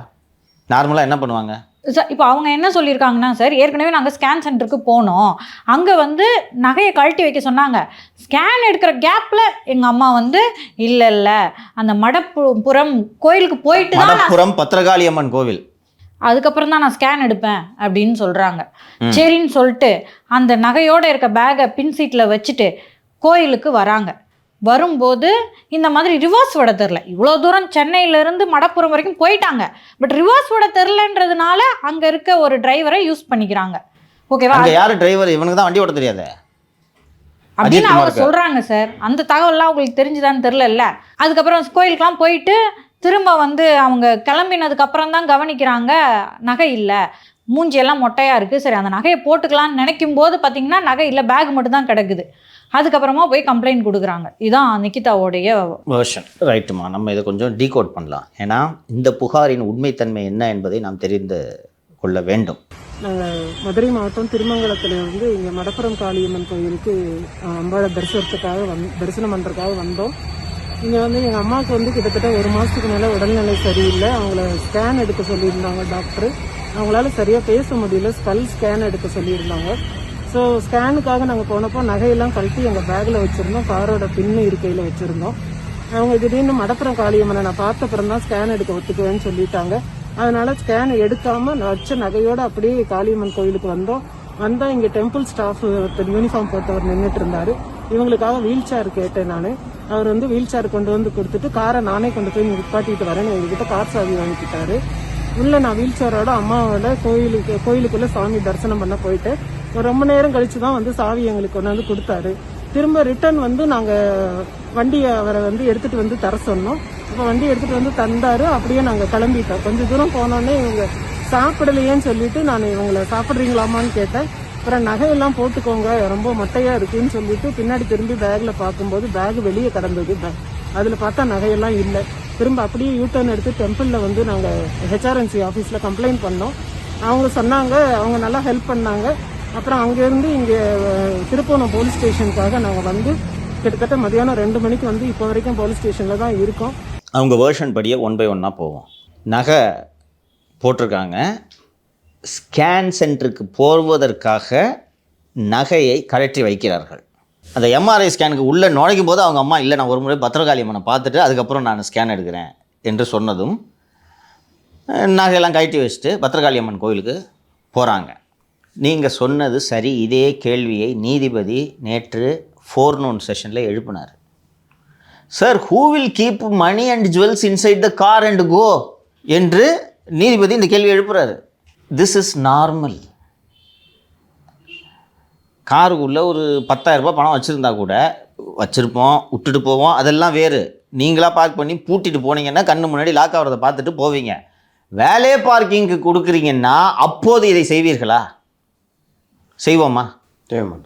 நான் கேட்குறது நார்மல் ஹியூமன் பிஹேவியர். செய்வோமா? இல்லை சார், நான்லாம் எடுத்து மடியில் கூட கட்டிட்டு போயிடுவேனே தவிர காரில் வச்சுட்டு போக மாட்டேன். எல்லாரும் இப்படிதாம்மா. சாவியை கொடுக்குறீங்க நீங்கள். அதான் நீதிபதியே அப்படி கேட்குறாங்க போது நான் மிடில் கிளாஸ் மைண்ட்ல இருந்து சொல்றேன்ற நினைப்பு எனக்கு இருக்கு. நீதிபதி அவர்களே கேட்குறாங்க போது அப்போ எல்லா மனிதர்களும் கேட்டார். எனக்கு ஆச்சரியமா இருந்துச்சு. Sir, who will keep jewels and go sir அப்படின்னு கேட்குறாரு. 10 பவுன் நகை இருக்கு, வேலைக்கிட்ட நீங்கள் சாவியை கொடுக்குறீங்க. 10 பவுன் நகை இருக்குதே, எடுத்து போட்டு போவோம். இன்னொன்று, பத்திரகாளி அம்மன் என்ன ஸ்கேன் எடுக்கிறவங்களா? அது சாமியை பார்க்க போகும்போது எதுக்கு நகையை தவிர்க்கணும்? ஸ்கேனுக்காக தான் நீங்கள் நகையை கழட்டுறீங்க. கோயிலுக்கு போட்டு போகும்போது நகையை கழட்ட வேண்டிய தேவை என்ன? ஓகேவா? 2, இப்போது நீங்கள் கோயிலுக்கு போயிட்டீங்க. அதாவது எப்படின்னா, ஸ்கேன் சென்டருக்கு போகிறீங்க. போனோன்னே எங்கள் அம்மா ஐயோ நான் MRI எடுக்க மாட்டேன், பத்திரகாளி அம்மன் பார்த்துட்டு தான் நான் ஸ்கேன் எடுப்பேன்னு சொல்கிறாங்க. அப்போ பத்திரகாளி அம்மனை பார்த்தாச்சு, திருப்பி ஸ்கேனுக்கு போகிறீங்க. அப்போது ஸ்கேன் முடிஞ்ச பிறகு தானே நீங்கள் நகையை தேடி இருக்கணும். அப்போ வந்து கழுத்து மொட்டையாக இருக்குதுன்னு சொல்லிட்டு உங்களுக்கு ஏன் தோன்றுகிறது? ஒருவேளை நிக்கிதா இந்த புகாரையே பொய்யாக சொல்லியிருந்தால் அவங்க ஏன் சொல்ல போகிறாங்க சார்? இது கேள்வி. ஏன்னா அஜித்குமாருக்கும் அவங்களுக்கும் ஏற்கனவே முன் விரோதம் இருந்தால் கூட ஓகே, அப்படி இருக்க மாதிரி தெரில சார் இது வரைக்கும். இவங்க போய் அந்த போலீஸ் ஸ்டேஷனில் உட்காந்துருக்காங்க, திருப்போணம் போலீஸ் ஸ்டேஷனில். அப்படியாம்மா, நகை காமிச்சா உட்காருன்ட்டாங்க. முதலில் நிக்கிதா புகார் சொல்வது HRNC அதிகாரியிடம். சார், இந்த மாதிரி கார்லேருந்து நகை எடுத்துட்டான்ட்டு சொல்கிறார்கள். அப்படியா, விசாரிக்கலான்னு சொல்லிட்டு அந்த HRNC அதிகாரிகள் அஜித்குமார் எல்லோரும் தான் ஸ்டேஷனுக்கு செல்கிறாங்க. போன உடனே விசாரிச்சுட்டு அவங்க இருன்னு சொல்லிட்டு அனுப்பி விட்டுறாங்க. ஓகேவா? நிக்கிதாவுக்கும் அஜித்குமாருக்கும் வாய் தகராறு ஏற்படுகிறது. அவங்க அம்மாவை கோவிலுக்கு அழைத்து செல்வதற்கு வீல் சேர் கேட்குறாரு. நான் இது விசாரித்து தெரிந்து கொண்டது. அந்த வீல் சேர் கேட்கிறார்கள். அதுக்கு 500 ரூபாய் செலவாகும் என்று அவர் சொல்கிறார். நான் வீல் சேருக்கு 500 ரூபாயா என்று இவர்கள் தகராறு செய்கிறார்கள். அப்புறம் போயிட்டு வந்த உடனே 500 ரூபா கொடுனோடனே 100 ரூபா தான் தருவேன்ட்டு இந்த அம்மா சொல்லுது. 500 ரூபா கொடுமா, பேசினபடி துட்டு எடுத்து வை, நாங்கள் 5 பேர் இருக்கோம் என்று இவர் திமிராக பேசுகிறார் அஜித்குமார். அதற்கு பிறகு நிக்கிதாவே வந்து அந்த தொலைக்காட்சிக்கு அளித்த பேட்டியில் சொல்கிறாங்க, இவர் 5 பேருக்கு ஃபோன் பண்ணி நான் 500 ரூபா வாங்கிட்டேன்னு சொல்கிறாருன்ட்டு. இது நம்ம சிம்பிளாக சிந்திச்சு பார்ப்போம். அவங்களே சொல்கிறாங்க இதை, நிக்கிதாவே. நகை திருடின ஒருத்தன் முதல்ல அந்த இடத்துலேருந்து எஸ்கேப் ஆவானா? ஃபோன் பண்ணி மச்சி 500 ரூபா வந்துருச்சு, நைட்டு குடிக்கலாம் மச்சின்னு சொல்லுவானா? அதை தாண்டி நகை திருடணும் எதுக்கு 500 ரூபா அவங்ககிட்ட கேட்க போகிறான்? அது மட்டும் இல்லை சார், அந்த ஃபஸ்ட்டு வந்து அம்மா இப்போ நான் நகை திருடினேன்னா என்ன பண்ணுவேன்? அம்மா இந்தாங்கம்மா சாவி வச்சுக்கம்மா, போயிட்டாங்கம்மா. இதான் நார்மல் பிஹேவியர். சந்தேகம் வராதபடி நடந்து கொள்ள வேண்டும் அல்லவா? ஸ்டண்டல்பானா? அதில் வந்து அவங்க என்ன சொல்கிறாங்கன்னா, 500 ரூபா வாங்கிட்டாரு, அவர் ஃப்ரெண்டுக்கு ஃபோன் பண்ணி எங்க 500 ரூபா கொடுத்துட்டாங்க, உனக்கு ஜிபேல உன் பங்கு அனுப்புகிறேன்னு சொல்கிறாங்க. அவங்களே சொன்னது. இது நிக்கிதா வெர்ஷன், ரைட்டா? பங்கை திருப்பி கொடுக்குற அளவுக்கு நேர்மையாக தான் அந்த பையன் இருந்திருக்கான். 500 ரூபாயில் 100 ரூபாயை பங்கு பிரித்து கொடுக்குறவன் 10 பவுன் நகையை திருட்டு வேணாம். எனக்கு திருடலாம். ஹியூமன் மைண்டு எப்படி வேலை செய்யும் அப்படின்ட்டு நமக்கு தெரியாது. ஆனால் இவங்களோட பிஹேவியர் தான் ஸ்ட்ரேஞ்சாக இருக்குது. ஸ்கேன் எடுக்க போகிறோம், நகையை கட்டி பேக்கில் வச்சோம். நார்மலாக பெண்களோட பிஹேவியரு தெரியும் நமக்கு. ஸ்கேன் எடுக்க போதுன்னா அம்மா ஜுவல்லாம் கட்டிடுங்கன்னு சொல்லுவாங்க. வேலை அடுத்து ஜுவல்லை போடுவாங்க. கரெக்டாக வேறு எங்கேயாவது தூக்கி வைக்கவே மாட்டாங்க. இப்போ இந்த செயினுக்குன்னு எல்லாத்தையும் செயின் மோதிரம்லாம் கைட்டுங்கப்பா அப்படின்வாங்க. கைட்டு இதை மூலையில் வைப்பாங்க. முடிச்ச உடனே வேலை அதை எடுத்து போடுறது. இவங்க சொல்கிற தியரியே வினோதமாக இருக்குது தெரியுதா? என்னென்னா இதை எதுக்காக கவரப் பண்ணணும்னு நினைக்கிறாங்கன்னா, நகை எதுக்கு பேக்கில் வச்சேன்றதை கவரப் பண்ணுறதுக்காக ஸ்கேன் எடுக்க போனோம், போயிட்டு வந்தோம், வந்து அதை ஹேண்ட்பேக்லேயே வச்சுருந்தோம். பத்திரகாளி அம்மனை போய் பார்த்துட்டு வந்து ஸ்கேன் எடுக்க போகும்போது கழுத்து மொட்டையாகுது. எங்கன்னு பேக் எடுத்து பார்த்தா பேக் கீழே விழுந்து கிடந்தது. எடுத்து பார்த்தோம். நான் இப்போது விசாரித்ததில் அதிகாரிகள் எனக்கு சொல்லுவது, கித்தாப்பாக பேசியிருக்கான் அஜித், போலீஸ்கிட்டே அப்படி பேசியிருக்கான். புரியுதா சார்? நான் எடுக்கல சார், அந்த மாதிரி தான் சார் தயார் பண்ணிச்சு. அந்த ஊரோட ஸ்லாங் எப்படி சார்? போய் சொல்லுது சார் அது என்று பேசணும் அதிகமாச்சிருக்காங்க. நிக்கிதாவுக்கு நான் யார், எவ்வளோ பெரிய ஆள், அதிகாரிலாம் தெரியும் எனக்கு, திமிரா பேசுகிறியா, எல்லோரும் முன்னாடியும் நக்கலாக பேசுகிறியா, 500 ரூபாய்க்கு கொடுக்குறது அழுவுது, கார் வச்சுக்குது 500 ரூபாய்க்கு கொடுக்குது அழுவுதுன்னு பேசுகிறியா, நான் என்ன பண்ணுறேன் பார்க்குறியா என்று போய் கம்ப்ளைண்ட் கொடுக்குது. அந்த நேரத்தில் நியூஸ் தமிழ் க்ரூ தான், நியூஸ் தமிழ் பாலிமர் க்ரூ அங்கே லோக்கல் சேனல் திருப்போணம் ஸ்டேஷனுக்கு ஏதோ ஒரு மேட்டராக வந்திருக்காங்க போல இருக்கு. வந்தவுடனே ஒரு பைட்டை போடுறாங்க. போட்டுட்டு அந்த பேட்டி, அது சாலிட் எவிடன்ஸு. இப்போ நான் இதை பேசின பிறகு நீங்கள் போய் இந்த வீடியோவை பாருங்கள், you will get a better understanding. இந்த நிக்கிதா படித்த பேராசிரியர்னு சொல்கிறாங்க, இவர்கள் போய் இப்படி செய்திருப்பார்களா என்று யோசனைகள் வரலாம். நிக்கிதாவோட தந்தை ஒரு ஓய்வு பெற்ற டெபுட்டி கலெக்டர் என்று தகவல்கள் கூறுகின்றன. ஓய்வு பெற்ற டெப்டி கலெக்டராக இருந்தாங்கன்னா லதாவும் டெப்டி கலெக்டராக தானே ஜாயின் பண்ணியிருப்பாங்க. அப்போது இவர் தாசில்தாராக இருந்திருக்கலாம், அப்போது அறிமுகம் ஏற்பட்டிருக்கலாம், அதன் மூலமாக லதா பழக்கமாக இருக்கலாம். இந்த சூழ்நிலையில் காவல்துறை அதிகாரிகள் என்னிடம் ஒரு கூடுதல் தகவலை சொல்கிறார்கள். திருமங்கலம் தாலுகா மதுரை மாவட்டத்தில் 9/5/2011 அன்று நிக்கிதா மற்றும் அவர்கள் குடும்பத்தினர்கள் அத்தனை பேர் மீதும் ஒரு மோசடி வழக்கு பதிவு செய்யப்பட்டிருக்கிறது. கிரைம் நம்பர் 127 கீழ் 11, செக்ஷன்ஸ் வந்து old IPC 406 and 420, Thirumangalam taluka police station. Accused 1 JP Kaviyarasu என்கிற Vaibhav Saran Kavi. Accused son of Jayaperumal. இந்த ஜெயபெருமாள் தான் sub collector, deputy collector, not sub collector. Deputy collector. 2 Jayaperumal, ஓகேவா. 3 சிவகாமி அம்மாள், வயது 60, இது நிக்கிதாவோட தாயார். 4வது அக்யூஸ்டு சகாதேவி. 5வது அக்யூஸ்டு ஜேபி நிக்கிதா, வயது 36, 2011ஆம் வருடம். ஓகேங்களா. இந்த எஃப்ஐஆர் கண்டென்ட்ஸை படிக்கிறேன். 1ஆம் எதிரி 2ஆம் மற்றும் 3ஆம் எதிரிகளின் மகன் ஆவார். 4ஆம் எதிரி 1ஆம் எதிரியின் மனைவி ஆவார். 5ஆம் எதிரி 2ஆம் மற்றும் 3ஆம் எதிரிகளின் மகள் ஆவார். இந்த 5ஆம் எதிரி யாரு? மேடம் நிக்கிதா. 5ஆம் எதிரி 2ஆம் புகார்தாரரிடம் படிக்கும் மாணவி ஆவார், படித்த மாணவி ஆவார். அவர் மூலம் மேற்படி மற்ற எதிரிகள் எங்களுக்கு பழக்கமானார்கள். நிக்கிதா குடும்பத்தில் இருக்கவங்கள அறிமுகப்படுத்தி வைக்கிறாங்க. 2ஆம் புகார்தாரர் எம்எஸ்சி, எம்எட், எம்ஃபில் படித்துள்ளார். இச்சூழ்நிலையில் அனைத்து எதிரிகளும் எங்கள் அனைவரையும் கடந்த 2010ஆம் வருடம் டிசம்பர் மாதம் 2ஆம் வாரத்தில் தொடர்பு கொண்டு 1ஆம் எதிரி தனக்கு துணை முதலமைச்சரின் PA மிகவும் நெருக்கமானவர் என்றும் அவரை வைத்து பல அரசு வேலைகளை பல நபர்களுக்கு வாங்கி கொடுத்துள்ளதாகவும், அதே போன்று எங்களுக்கும் எங்களது உறவினர்கள் மற்றும் நண்பர்களுக்கும் அரசு வேலை வாங்கி தருவதாக உறுதியளித்தார்கள். அவ்வாறு வேலை வாங்கி தருவதற்கு உடனடியாக பணம் தருமாறு எங்களிடம் கூறினார்கள். மேலும் ஆசிரியர் பணிக்கு தலா 6 லட்சமும் சார்பதிவாளர் பணிக்கு 13 லட்சம், ஆக மொத்தம் 25 லட்சம் உடனடியாக கொடுக்கும்படி அனைவரும் கூறினார்கள். நாங்களும் மேற்படி எதிரிகளின் பேச்சை நம்பி பல்வேறு தேதிகளில் அனைத்து எதிரிகளிடமும் ரொக்கமாக அவருடைய வீட்டில் வைத்து கீழ்க்கண்டவாறு கொடுத்துள்ளோம். அதாவது 19/2/2010ஆம் தேதி என்று 6 லட்சம் ரொக்கமாக மேற்படி எதிரிகளின் சொன்னதன் பேரில் 1வது எதிரியின் வீட்டில் வைத்து கொடுத்துள்ளோம். பிறகு 23/1/2011ஆம் தேதியில் எங்கள் வீட்டில் காதணி விழாவில் கிடைத்த மொய்ப்பணத்தை, உங்களுக்கு தெரியல அந்த ஊரெல்லாம் மொய் காசு தான் நிறைய வரும், கிடைத்த மொய்ப்பணத்தை 21/6/2011ஆம் தேதி என்று 6 லட்சம் ரூபாய் 1வது எதிரிடம் அனைத்து எதிரிகளின் முன்னிலையில் எல்லார் முன்னிலையில் ரொக்கமாக கொடுத்துள்ளோம். மேலும் கடந்த 24/2/2011 தேதியன்று எங்களுக்கு சொந்தமான செக்கானூரணியில் உள்ள 7/365 வீட்டினை விற்று மீதமுள்ள பணத்தினை 27/2/2011 தேதியன்று அவர்கள் வீட்டிற்கு சென்று எதிரிகள் அனைவரின் முன்னிலையில் 5 லட்சம் ரூபாய் கொடுத்தோம். மேற்படி ரொக்கமாக கொடுக்கப்பட்ட அனைத்து தொகைகளும் 1 முதல் 5 எதிரிகளின் திருமங்கலத்தில் உள்ள அவர்களது சொந்த வீட்டில் வைத்து கொடுத்துள்ளோம். இந்த நிலையில் அரசு வேலை வாங்கித் தருவதாக கூறிய எதிரிகள் அவர்கள் கூறியபடி வேலைகள் எதுவும் வாங்கித் தராமல் காலம் தாழ்த்தி வந்தனர். நாங்கள் அவர்களிடம் வேலை வாங்கி தருமாறு கேட்டதற்கு மீத பணத்தையும் கொடுத்து விட்டவுடன் வேலை வாங்கி தருவதாக கூறினார். பிறகு 28/3/2011 தேதியன்று மேற்படி 1 முதல் 4 எதிரிகள் அனைவரும் எங்கள் வீட்டிற்கு வந்து ரூபாய் 8 லட்சம் ரொக்கமாக வாங்கி சென்றார்கள். கொடுத்துக்கிட்டே இருந்திருக்காங்க.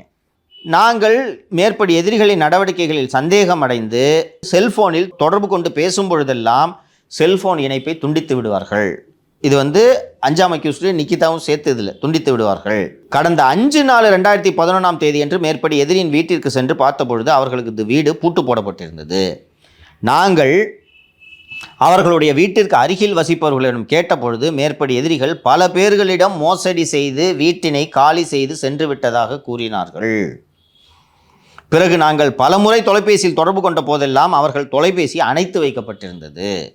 இந்த நிலையில் 9/4/2011 தேதியன்று 1ஆம் எதிரி எங்களை தொலைபேசியில் தொடர்பு கொண்டு தாங்கள் வாங்கிய தொகை எழுத்து மூலமாக எதுவும் கொடுக்கவில்லை என்றும் ஆகையால் உங்களால் முடிந்ததை பார்த்து கொள்ளுங்கள் என்று சொல்லி தொலைபேசியை துண்டித்து விட்டார். இந்த வேளையில் கடந்த 17/4/2011 அன்று 3ஆம் எதிரி எங்களை தொலைபேசியில் தொடர்பு கொண்டு கோயம்புத்தூரில் உள்ள தனது அண்ணன் மகன் வழக்கறிஞர் AP ஜெயச்சந்திரன் வீட்டில் உள்ளோம் என்றும் உங்களிடம் வாங்கிய பணத்திற்கு எவ்வித ஆதாரமும் இல்லை என்றும் பணத்தினை திருப்பி தர முடியாது என்றும் உன்னால் என்ன செய்து கொள்ள முடியுமோ செய்து கொள்ளுங்கள், எங்களால் முடிந்ததை பார்த்து கொள்கிறோம் என்று சவால் விடும் தோரணையில் பேசினார். 1ஆம் எதிரி பல நபர்களிடம் கோடிக்கணக்கில் இதேபோல் வேலை வாங்கி தருவதாக சொல்லி மற்ற எதிரிகளின் உதவிகளுடன் பல கோடி ரூபாய் மோசடி செய்து உள்ளதாகவும் யாரும் பணத்தை திருப்பி கேட்டு தொந்தரவு செய்தால் அடியாட்களை வைத்து மிரட்டுவதும் மேற்படி எதிரிகளின் வேலை என்றும் தெரிய வந்தது. காவல் கண்காணிப்பாளர் அவர்கள் எங்களை நம்ப வைத்து 25 லட்சம் ரூபாய் மோசடி செய்த கெட்ட எண்ணத்திலும் சுயலாபம் அடைய வேண்டும் எண்ணத்திலும் சட்டப்படி நடவடிக்கை எடுக்கணும்னு கேட்டு கம்ப்ளைனன்ட்ஸ் பேர் மொக்கமாயன், செல்வம், முத்துக்குமார், மணிமேகலை ஆகிய 4 பேர் கம்ப்ளைண்ட் கொடுத்துருக்காங்க. 4 பேர் ஒரே ஃபேமிலி போல இருக்குது. Complaint date 24/4/2011 sub inspector FIR register பண்ணியிருக்கார். இப்போது எனக்கு இந்த விவரங்களை சொன்ன அதிகாரி இதுதான் நகையை பறி கொடுத்த நிக்கிதாவோட பேக்ரவுண்டுன்னு சொல்கிறாங்க. இந்த பேட்டர்னுக்கு ஒரு லைக்லிஹுட் இருக்குது என்று புரிந்து கொள்ள முடிகிறது. அதாவது துட்டை திருப்பி கேட்குறது, துட்டை வாங்கிடுறது, ஏமாற்றிட்டு திருப்பி கேட்டானா அடிச்சிடுவேன், கொண்டுருவேன், உன்னால் என்ன பண்ண பார்த்துக்கிறேன்னு சொல்கிறது. அப்போது ஒரு சாதாரண பார்க்கிங் அட்டெண்டர் 500 ரூபாய்க்காக திமிரா பேசலாம், இவனுக்கு ஒரு பாடம் கற்றுக் கொடுக்கணும் என்று தான் இவர் தனக்கு தெரிந்த அந்த IAS அதிகாரி லதா இதெல்லாம் சொல்லிட்டார். சரி, இப்போது இதில் எதுவும் சந்தேகம் இருக்கா உங்களுக்கு? சார், அந்த இன்டர்வியூலே பார்த்தீங்கன்னாங்க சார், அந்த நிக்கிதா பேசும்போது நகை காணாமல் போயிடுச்சு, அதுக்கப்புறம் இந்த மாதிரி வீல் சேரில் வேற அவன் இது மாதிரி ஆணவமாக பேசினா ஒரு பேசுகிறீங்க, உங்களுக்கு நகை காண போணுச்சு, பதப்பதப்பு, சார் பாருங்கள் சார் எனக்கு நகை போச்சு சார், ஏதாவது பண்ணவே மாட்டுறாங்க, இதெல்லாம் நீங்கள் போலீஸில் உங்கள் ஸ்டேட்மெண்ட்டில் சொல்ல வேண்டிய விஷயம். பத்திரிகை பெட்டியில் எதுக்கு சொல்கிறீங்க? This is the truth. இதுதான் ஃப்ராய்டியன் ஸ்லிப்புன்னு சொல்லுவாங்க. உங்களை அறியாமல் உங்களுக்கு என்ன காரணத்துக்கு புகார் கொடுக்குறீங்கிறது வந்துருச்சு வெளியில். உங்களுக்கு காண்டு அந்த 500 ரூபாய் கேட்டது புரியுதா, அது வெளியில் வந்துருச்சு. நகையை முன்னாடி சேர்த்துக்கிறீங்க. இது இந்த நகை ஸ்கேனு பத்திரகாளியம்மன் லாஜிக்கலாகவே இல்லை, தெரியுதா? அந்த IAS அவர்கள் இருக்காங்க இல்லையா, அவங்க கிட்ட கூட லதா கிட்ட இவங்க போய் சொல்லியிருக்கலாம், சொல்லியிருப்பாங்க. அவங்க ஒரு IAS ஆஃபீஸர், அவங்க பொய்யா கம்ப்ளைண்ட் கொடுத்தீங்க நான் பார்த்துக்கிறேன்லாம் சொல்லியிருக்க மாட்டாங்க. இந்த மாதிரி மேடம் கோயிலுக்கு போனால் நகை திருடின்னு போயிட்டாங்க, போலீஸில் ஒழுங்காக ஆக்ஷன் எடுக்க மாட்டாங்கன்னு சொன்ன உடனே அவங்க போனஃபைடான கேஸுன்னு நினச்சி பிடிங்கிட்டு இவங்க உறுதியாக அவன் தான் எடுத்தான்னு உறுதியாக என்கிட்ட சொல்கிறாங்க. எப்படி போகும் இன்ஸ்ட்ரக்ஷனு? தம்மா மேடம் அவன் தான் எடுத்தான், எனக்கு சந்தேகம் இல்லைன்ட்டு அவங்க லதா IAS கிட்ட சொல்லியிருப்பாங்க. லதா IAS டேவிட்சன் கிட்ட அவங்க வந்து இந்த பையன் இந்த பார்க்கிங்கில் நின்ன பையன் தான் எடுத்துருக்கிறான்ட்டு உறுதியாக சொல்கிறாங்க. நீங்கள் அவனை பிடிச்சி விசாரிச்சா நகை எடுத்துலான்னு சொன்னோன்னே டேவிட்சனும் இதே லைனில் இன்ஸ்ட்ரக்ஷன் கொடுத்துருப்பார் மானாமதுரை டிஎஸ்பிக்கு. யோ அவன் தான் எடுத்தான்னு சொல்கிறாங்கயா, போய் தூக்கி அவனை போச்சு வச்சு அடிச்சு உச்சு ரெக்கவரி பண்ணிங்க, என்ன அவனுக்கு போலீஸில் இதெல்லாம் சொல்லி தரணுமா அப்படின்ட்டு இவர் ஸ்பெஷல் டீம் கூட்ட அவனை தூக்கி அவன் தான் அக்யூஸ்டுன்னு சொன்னதுனால தான் இது நார்மலாக விசாரிக்கிற மாதிரி தெரியல. பார்த்தீங்களா, நார்மலாக விசாரிச்சா நீ ஆட்ட கொடுத்த எங்கே வித்த எங்கே ஒழிச்சு இப்படி தான் போகும். இவனை தான் குறி வச்சு அடிக்கிறாங்க சுற்றி. அந்த அடிப்படையில் பார்க்கும்போது அஜித் குமார் வாஸ் டார்கெட்டட்னு தெரிய வருதா? ஆனால் நீங்கள் ப்ராப்பராக ஒரு ஸ்டேஷன் போயிட்டு கம்ப்ளைண்ட் கொடுத்தீங்கன்னா வச்சுங்களேன், எஸ்ஐ தான் எடுப்பார் கம்ப்ளைண்ட், ரைட்டர் எழுதுவார். எழுதும்போதே அவங்க என்ன சொல்கிறாங்கன்னு சொல்லிட்டு அப்சர்வ் பண்ணுவாங்க. நான் புகார் கொடுக்குறேன்னா எங்கேம்மா தொலைச்ச, எப்போ தொலைச்ச, அந்த சிசிடிவி போய் செக் பண்ணலாம். அந்த முதல் நாள் விரட்டி விட்றாங்கல்ல தம்பி, முதல் நாள் சரி நான் விசாரிக்க நம்ம போமான்னு சொன்னோன்னே அப்போவே அந்த சீனியர் ஏட்டில் இருந்தாங்கன்னா வரும்போதே கண்டுபிடிச்சிடுவாங்க இது ஏதோ இது அப்படின்றத கண்டுபிடிச்சிடுவாங்க. அந்த பையன் திமிரா பேசிப்பேன், சார் நாயெல்லாம் ஒன்றும் இல்லை சார், இப்படி திமிரா பேசணும் என்ன சொல்ல, நாயெல்லாம் ஒன்றும் இல்லை சார், 500 கிட்ட கொடுக்காம தரார் பண்ணிட்டு சார் இது அப்படின்னு சொல்லிட்டு அவன் திரும்ப பேச அவசியம் இல்லை, அவன் எடுக்கல, அதனால தான் போய் திமிரா பேசினான். ஓகேங்களா, அவன் நகை எடுத்துருந்தா அங்கே இருக்க மாட்டான், அம்மிருப்பான்ப்பா. ஐயா ரெக்கவரி கொடுத்துருவா, அவங்களும் என்ன சொல்லுவாங்க, டே கொடுத்துட்றா பெரிய வீட்டு இடத்து சமாச்சாரம்டான்னு சொன்னோன்னே ரெக்கவரி கொடுத்துட்றாங்கன்னு இருப்பான். அவன் எடுக்கல, அவனுக்கும் கோவம், 500 கொடுக்குறதுக்கு அல்பத்தனமாக தகராறு பண்ணிட்டு போய் கம்ப்ளைண்ட் கொடுக்குறியா? முதல்ல நகை இருக்குதா அதுவே டவுட்டா இருக்கு சார். இப்போ நீங்க சொன்ன கதையை கேட்கும்போது நகை இல்லைம்மா, நான் இப்போ இவ்வளோ நேரம் என்னம்மா கதை சொல்லியிருந்தேன். ஐயா நகையே இல்லை. இப்போ சிபிஐக்கு என்ன தைரியத்தில் சார் கொடுத்தாங்க, அது ஒன்று. இன்னொன்று வந்து பார்த்தீங்கன்னா பாயிண்ட் வந்துட்டீங்க, கேளுங்க. சிபிஐ வந்தாங்கன்னா நகை இருக்கா இல்லையான்னு இப்போ அந்த ஸ்கேன் சென்டர் வரைக்கும் போய் அலசிடுவாங்கல்ல. எஸ், எதற்கு வந்தார்கள் என்பது இருக்கிறது அல்லவா. இந்த இடத்துல தான் லதாவோட ரோல் வருது. திடீரென்று இதுக்கு இதில் தான் ஆரம்பித்தோம் இல்லையா, திடீரென்று அஜ்மல் கான் வந்து sir we are considering for CBI investigation. என்ன விஷயம் என்றால் சிபிஐ இன்வெஸ்டிகேஷன் வாங்குங்க, உன் ரோல் வராமல் நான் பார்த்துக்கிறேன், டிஎஸ்பியோட முடிக்கணும், புரியுதா? அது இங்கே இருக்கிற எஸ்ஐடி வச்சே முடிக்கலாம்ல சார், எஸ்ஐடி வச்சு முடிக்கலாம், இல்லை வந்து இங்கே இருக்கிற போலீஸார் கோர்ட் மானிட்டர்டு எஸ்ஐடியாக இருந்தால் 4 அதிகாரி இருப்பாங்க எஸ்ஐடியில். ஒருத்தன் என்ன மாதிரி கிறுக்கனாக இருந்தானா, சார் டேவிட்சன் இதில் ரோல் இருக்குன்னு எழுதி வச்சிட்டான்னா, இப்போ சிபிஐ வந்து லைக் இப்போ கோர்ட் வந்து கேட்க முடியாதா, சிபிஐ வந்து எங்களுக்கு ரிப்போர்ட் பண்ணணும் அப்படின்னு சொல்லிட்டு? சிபிஐ ரிப்போர்ட் பண்ணணும்னு கேட்கலாம், இருந்தாலும் சிபிஐயில் இதுக்கு எவிடன்ஸே வரல. இந்த டிஎஸ்பி சண்முக சுந்தரம் அவராக நம்ம ஜூரிஸ்டிக்ஷனில் நடந்த திருட்டு வழக்கு சமூக வலைதளங்களில் வந்து விட்டது என்று அவராக முடிவெடுத்து இதை கொடுத்தாங்கன்னு சிபிஐ இன்வெஸ்டிகேஷன் முடிச்சிட்டாங்கன்னா என்ன பண்ணுவீங்க? நான் சிபிஐ அப்படி செய்யாதுன்னு நம்புகிறேன். ஏன்னா சிபிஐ வந்து ப்ராப்பராக விசாரிப்பாங்க பண்ணுறாங்க நான் நம்புகிறேன். நீங்கள் அவர் கஸ்டடியில் எடுத்து விசாரிச்சா ஏம்பா டேவிட்சனுக்காக அந்தாலும் எதுக்குப்பா லைஃப் சென்டென்ஸ் வாங்கினோம் சண்முக சுந்தரம், வயசா 4 ரேங்க் ப்ரொமோட்டி வேறு, அவர் எதுக்கு லைஃப் வாங்கினோம்? இந்த மாதிரி கேஸில் லைஃப்பில் தான் போய் முடியும், ஹேங்கிங்கும் போகிறது பாசிபிலிட்டி இருக்குது, புரியுதுங்களா? பட் இவருக்கு ரோல் கம்மின்றதுனால இது லைஃபு, பெயிலே கிடையாது. மற்ற கொலை கேஸில் இருக்கலாம் வெளில வருவான். பென்னிக்ஸ் ஜெயராஜ் கேஸில் ஒரு நாள் கூட அவங்க ஜெயிலை விட்டு வெளில வரல. சண்முக சுந்தரத்துக்கு தெரியும், சண்முக சுந்தரம் சொல்லிடுவார். சண்முக சுந்தரம் சொன்னதை சிபிஐ ரெக்கார்ட் பண்ணலன்னா குறைஞ்சபட்சம் இது இப்போ திருமதி லதா அவர்களுடைய நம்பிக்கையா இருக்கும், அரசோட நம்பிக்கை. Immediately we can do it. அவர் தான் நீங்கள் டைரக்ட் ஐஏஎஸ்க்கே கிடைக்காத ஜாயின்ட் செக்ரட்டரி ஸ்டேட்டஸ் அவங்களுக்கு உடனடியாக கிடைத்து விட்டது என்று சொல்கிறேன் என்றால் எவ்வளவு செல்வாக்காக இருக்க முடியும்? நான் எனக்கு தெரிஞ்ச அதிகாரிட்ட பேசும்போது திஸ் இஸ் அன்இமேஜினபிள்ன்றாங்க. டெபுட்டேஷன் போன 3 வருஷத்தில் ஜாயின்ட் செக்ரட்டரி எம்பேனல்மெண்ட்டு, அதுவும் ஒரு குரூப் 1 ஆஃபீஸருக்கு, அந்த டைரக்ட் ஐஏஎஸ் குரூப் 1 மதிக்கவே மாட்டாங்க, அதையும் சொல்லிடுறேன். ஆமாம், ஒரு டைரக்ட் ஐஏஎஸ்க்கு ஒரு குரூப் 1 ஆஃபீஸருக்கு இந்த ஃபஸ்ட்டு இந்த டெபுட்டேஷன் போஸ்ட்டு, அதற்கு அடுத்தது ஜாயின்ட் செக்ரட்டரி எம்பேனல்மெண்ட்டு, இவ்வளோ இருக்குன்னா she is an influential officer in central government. That is my information. அவங்க பேட்ச்சு ஐஏஎஸ் அதிகாரிகள் தமிழ்நாட்டில் இன்னும் ஜாயின்ட் செக்ரட்டரி எம்பேனல்மெண்ட் இல்லாமல் உட்காந்துருக்காங்க. அப்போ அவர்கள் இந்த செல்வாக்கை வைத்து சிபிஐயிலிருந்து டேவிட்சனை காப்பாற்ற முடியும் என்று நம்பியிருக்கலாம் அல்லவா? உங்களுக்கு இந்த சடன் டெவலப்மெண்ட்டை பாருங்கள், கவர்மெண்ட்டுக்கு ஒத்துக்கும், திடீர்னு போய் கோர்ட்டில் ஹியரிங் நடந்துட்டு இருக்கும்போது அவர் அடுத்த வாரம் தள்ளி வைக்கிறாரு, அடுத்த வாரம் சொல்லிட்டு போங்க, ஏன்னா கோர்ட்டில் பெண்டிங்காக இருக்கும்போது நீங்கள் சிபிஐக்கு உத்தரவு போடுங்க. நடுவில் விசாரணை நடந்துட்டு இருக்கும்போது நடுவில் சார் சிபிஐ சார்னு எதுக்கு சொன்னீங்க, எனக்கு சொன்ன கவனிச்சியா? ஸ்ட்ரேஞ்சாக தெரியல. மதுரை உயர்நீதிமன்றம் எஸ்எம் சுப்பிரமணியம் வந்து மாவட்ட நீதிபதி விசாரிக்கணும் அப்படின்னு சொல்லிட்டு சொல்கிறாங்க. இன்னொரு பக்கம் வந்து தமிழ்நாடு அரசு சிபிஐன்னு சொல்லிட்டாங்க. சிபிஐ வேணாம்னு சொல்ல முடியாதா? யாரு? லைக் மதுரை உயர்நீதிமன்றம்? சொல்லலாமே. 8ஆம் தேதி மீண்டும் விசாரணைக்கு வரும்போது என்ன முடிவு வேண்டுமானாலும் எடுக்கலாம். அவங்க சொல்லியிருக்காங்க நீதிபதி. ஃப்ரெஷ்ஷாக சேலஞ்ச் பண்ணணும் இதை. இல்ல சார், நீதிபதியே சொல்லியிருக்காங்களே, நீங்க சொல்றத சொல்லுங்க, நாங்க எங்க முடிவை சொல்றோம் தானே சொல்லியிருக்காங்க. நீ ஃப்ரெஷ்ஷாக சேலஞ்ச் பண்ணணும். Yesterday GO was issued, notification issue பண்ணியிருப்பாங்க, அறிவிப்பு வந்திருக்கு, நோட்டிஃபிகேஷன் மே கம் டுடே. அந்த நோட்டிஃபிகேஷனை ஃப்ரெஷ்ஷாக சேலஞ்ச் பண்ணணும். It's a fresh action. இல்லைனா அதிலேயே வந்து நாங்கள் இந்த சிபிஐ விசாரணையை ரத்து செஞ்சு நாங்கள் எஸ்ஐடி ஃபார்ம் பண்ணுறோம்லாம் சொல்லலாம். ஆனால் they will not interfere. CBI is a professional ஏஜென்சின்னு சொல்லிட்டு கோர்ட்டு நம்புது, நாங்களும் நம்புகிறோம். தூத்துக்குடி ஃபயரிங் ஒரு காம்ப்ளிகேட்டட் கேஸு, அதனால் உட்காந்து மாவரைச்சிட்டு இருக்காங்கன்னு வச்சுக்கலாம். இந்த கேஸ்லாம் ஸ்ட்ரைட்டாக பிடிச்சி முடிச்சிடுவாங்க. இல்லை, பென்னிஸ் ஜெராக்ஸ் கேஸே அந்த மாதிரி தான் சார். இன்னும் முடிச்சிட்டாங்களப்பா. சார்ஜ் ஷீட் போட்டு ட்ரையல் முடிய போகுது. இது மாதிரி நிறைய வழக்கு கண்டுபிடிச்சிருக்காங்க. நிறைய இது கேரளாவில் சிஸ்டர் அபயா வழக்குன்ட்டு ஒரு வழக்கு நினைக்கிறேன். நான் என்ன சொல்கிறேன், it's a very good agency. இந்த சிஸ்டம் அவ்வளோ சிஸ்டம் தப்பு பண்ண முடியாதபடி வச்சுருக்காங்க. It's a very good agency. நல்ல ஆஃபீஸர்ஸ் இருக்காங்க.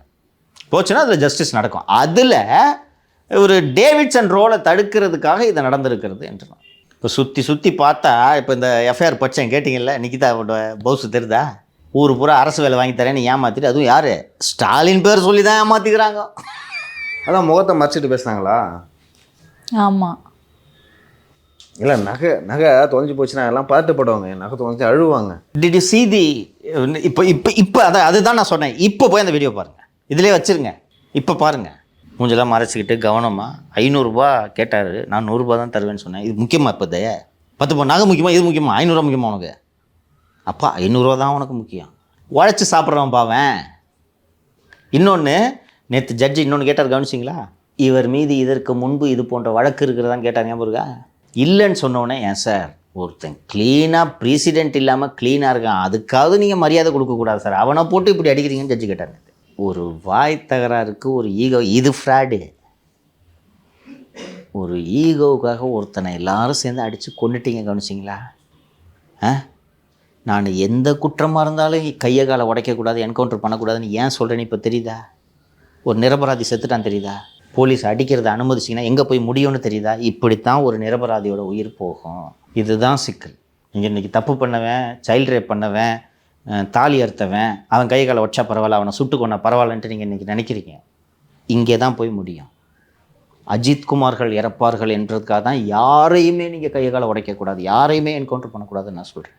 இவங்ககிட்ட நீங்கள் இந்த அதிகாரத்தை கொடுத்தீங்கன்னா இப்படித்தான் நடக்கும். அவன் விசாரித்து அவன் உண்மையை செஞ்சானா இல்லையான்றதை பற்றி போலீஸ்க்கு அக்கறை இல்லை. ஒத்துக்கடா, எங்கே வச்சுருக்க நகையை? இப்படி தானே நடந்துச்சு. வாயில் மிளகாப்பொடி ஊற்றுற அளவுக்கு என்னப்பா பண்ணாங்க? இப்போது நடந்து போச்சு. இந்த போலீஸ்காரனுங்களை பழி கொடுத்துட்டு நம்ம தப்பிக்கணுன்ட்டு டேவிட்சன் முடிவு பண்ணிட்டார். இதனால்தான் வேகமாக அரசு சிபிஐ விசாரணைக்கு ஒப்புக்கொண்டது. இன்றைக்கி இதை நாம் பதிவு செய்கிறதுக்கான நோக்கம் என்னென்னா, விசாரணையை மேற்கொள்ளக்கூடிய சிபிஐ அதிகாரிகள் எந்த உயர் அதிகாரி சண்முக சுந்தரம் டிஎஸ்பியிடம் பேசினார்கள் என்பதை விசாரித்தால் பல்வேறு உண்மைகள் தெரிந்துவிடும். முதல்ல நகருகா இல்லையான்றதை விசாரித்தாலே உண்மைகள் தெரிய வந்துவிடும். இதை மக்கள் தெரிந்து கொள்ள வேண்டும் என்பதற்காகத்தான் இன்றைக்கி இவ்வளோ விரிவாக இதை சொன்னது. சரிங்க சார், இது வரைக்கும் ஆக்சுவலாக அஜித் அந்த கொலை வழக்கில் பின்னணியில் என்ன நடந்தது, யார் இந்த பையனை விசாரிங்க ரெக்கமெண்ட் பண்ணாங்க சொல்லி இது வரைக்கும் எனக்கு தெரிஞ்சு யாருமே இந்த கோணத்தில் அலசலை. நம்ம அலசியிருக்கோம். ஸோ தொடர்ந்து அரசியலத்தில் இன்னும் இந்த மாதிரி பல விஷயங்களை பேசலாம். ரொம்ப நன்றி. நன்றி சார்.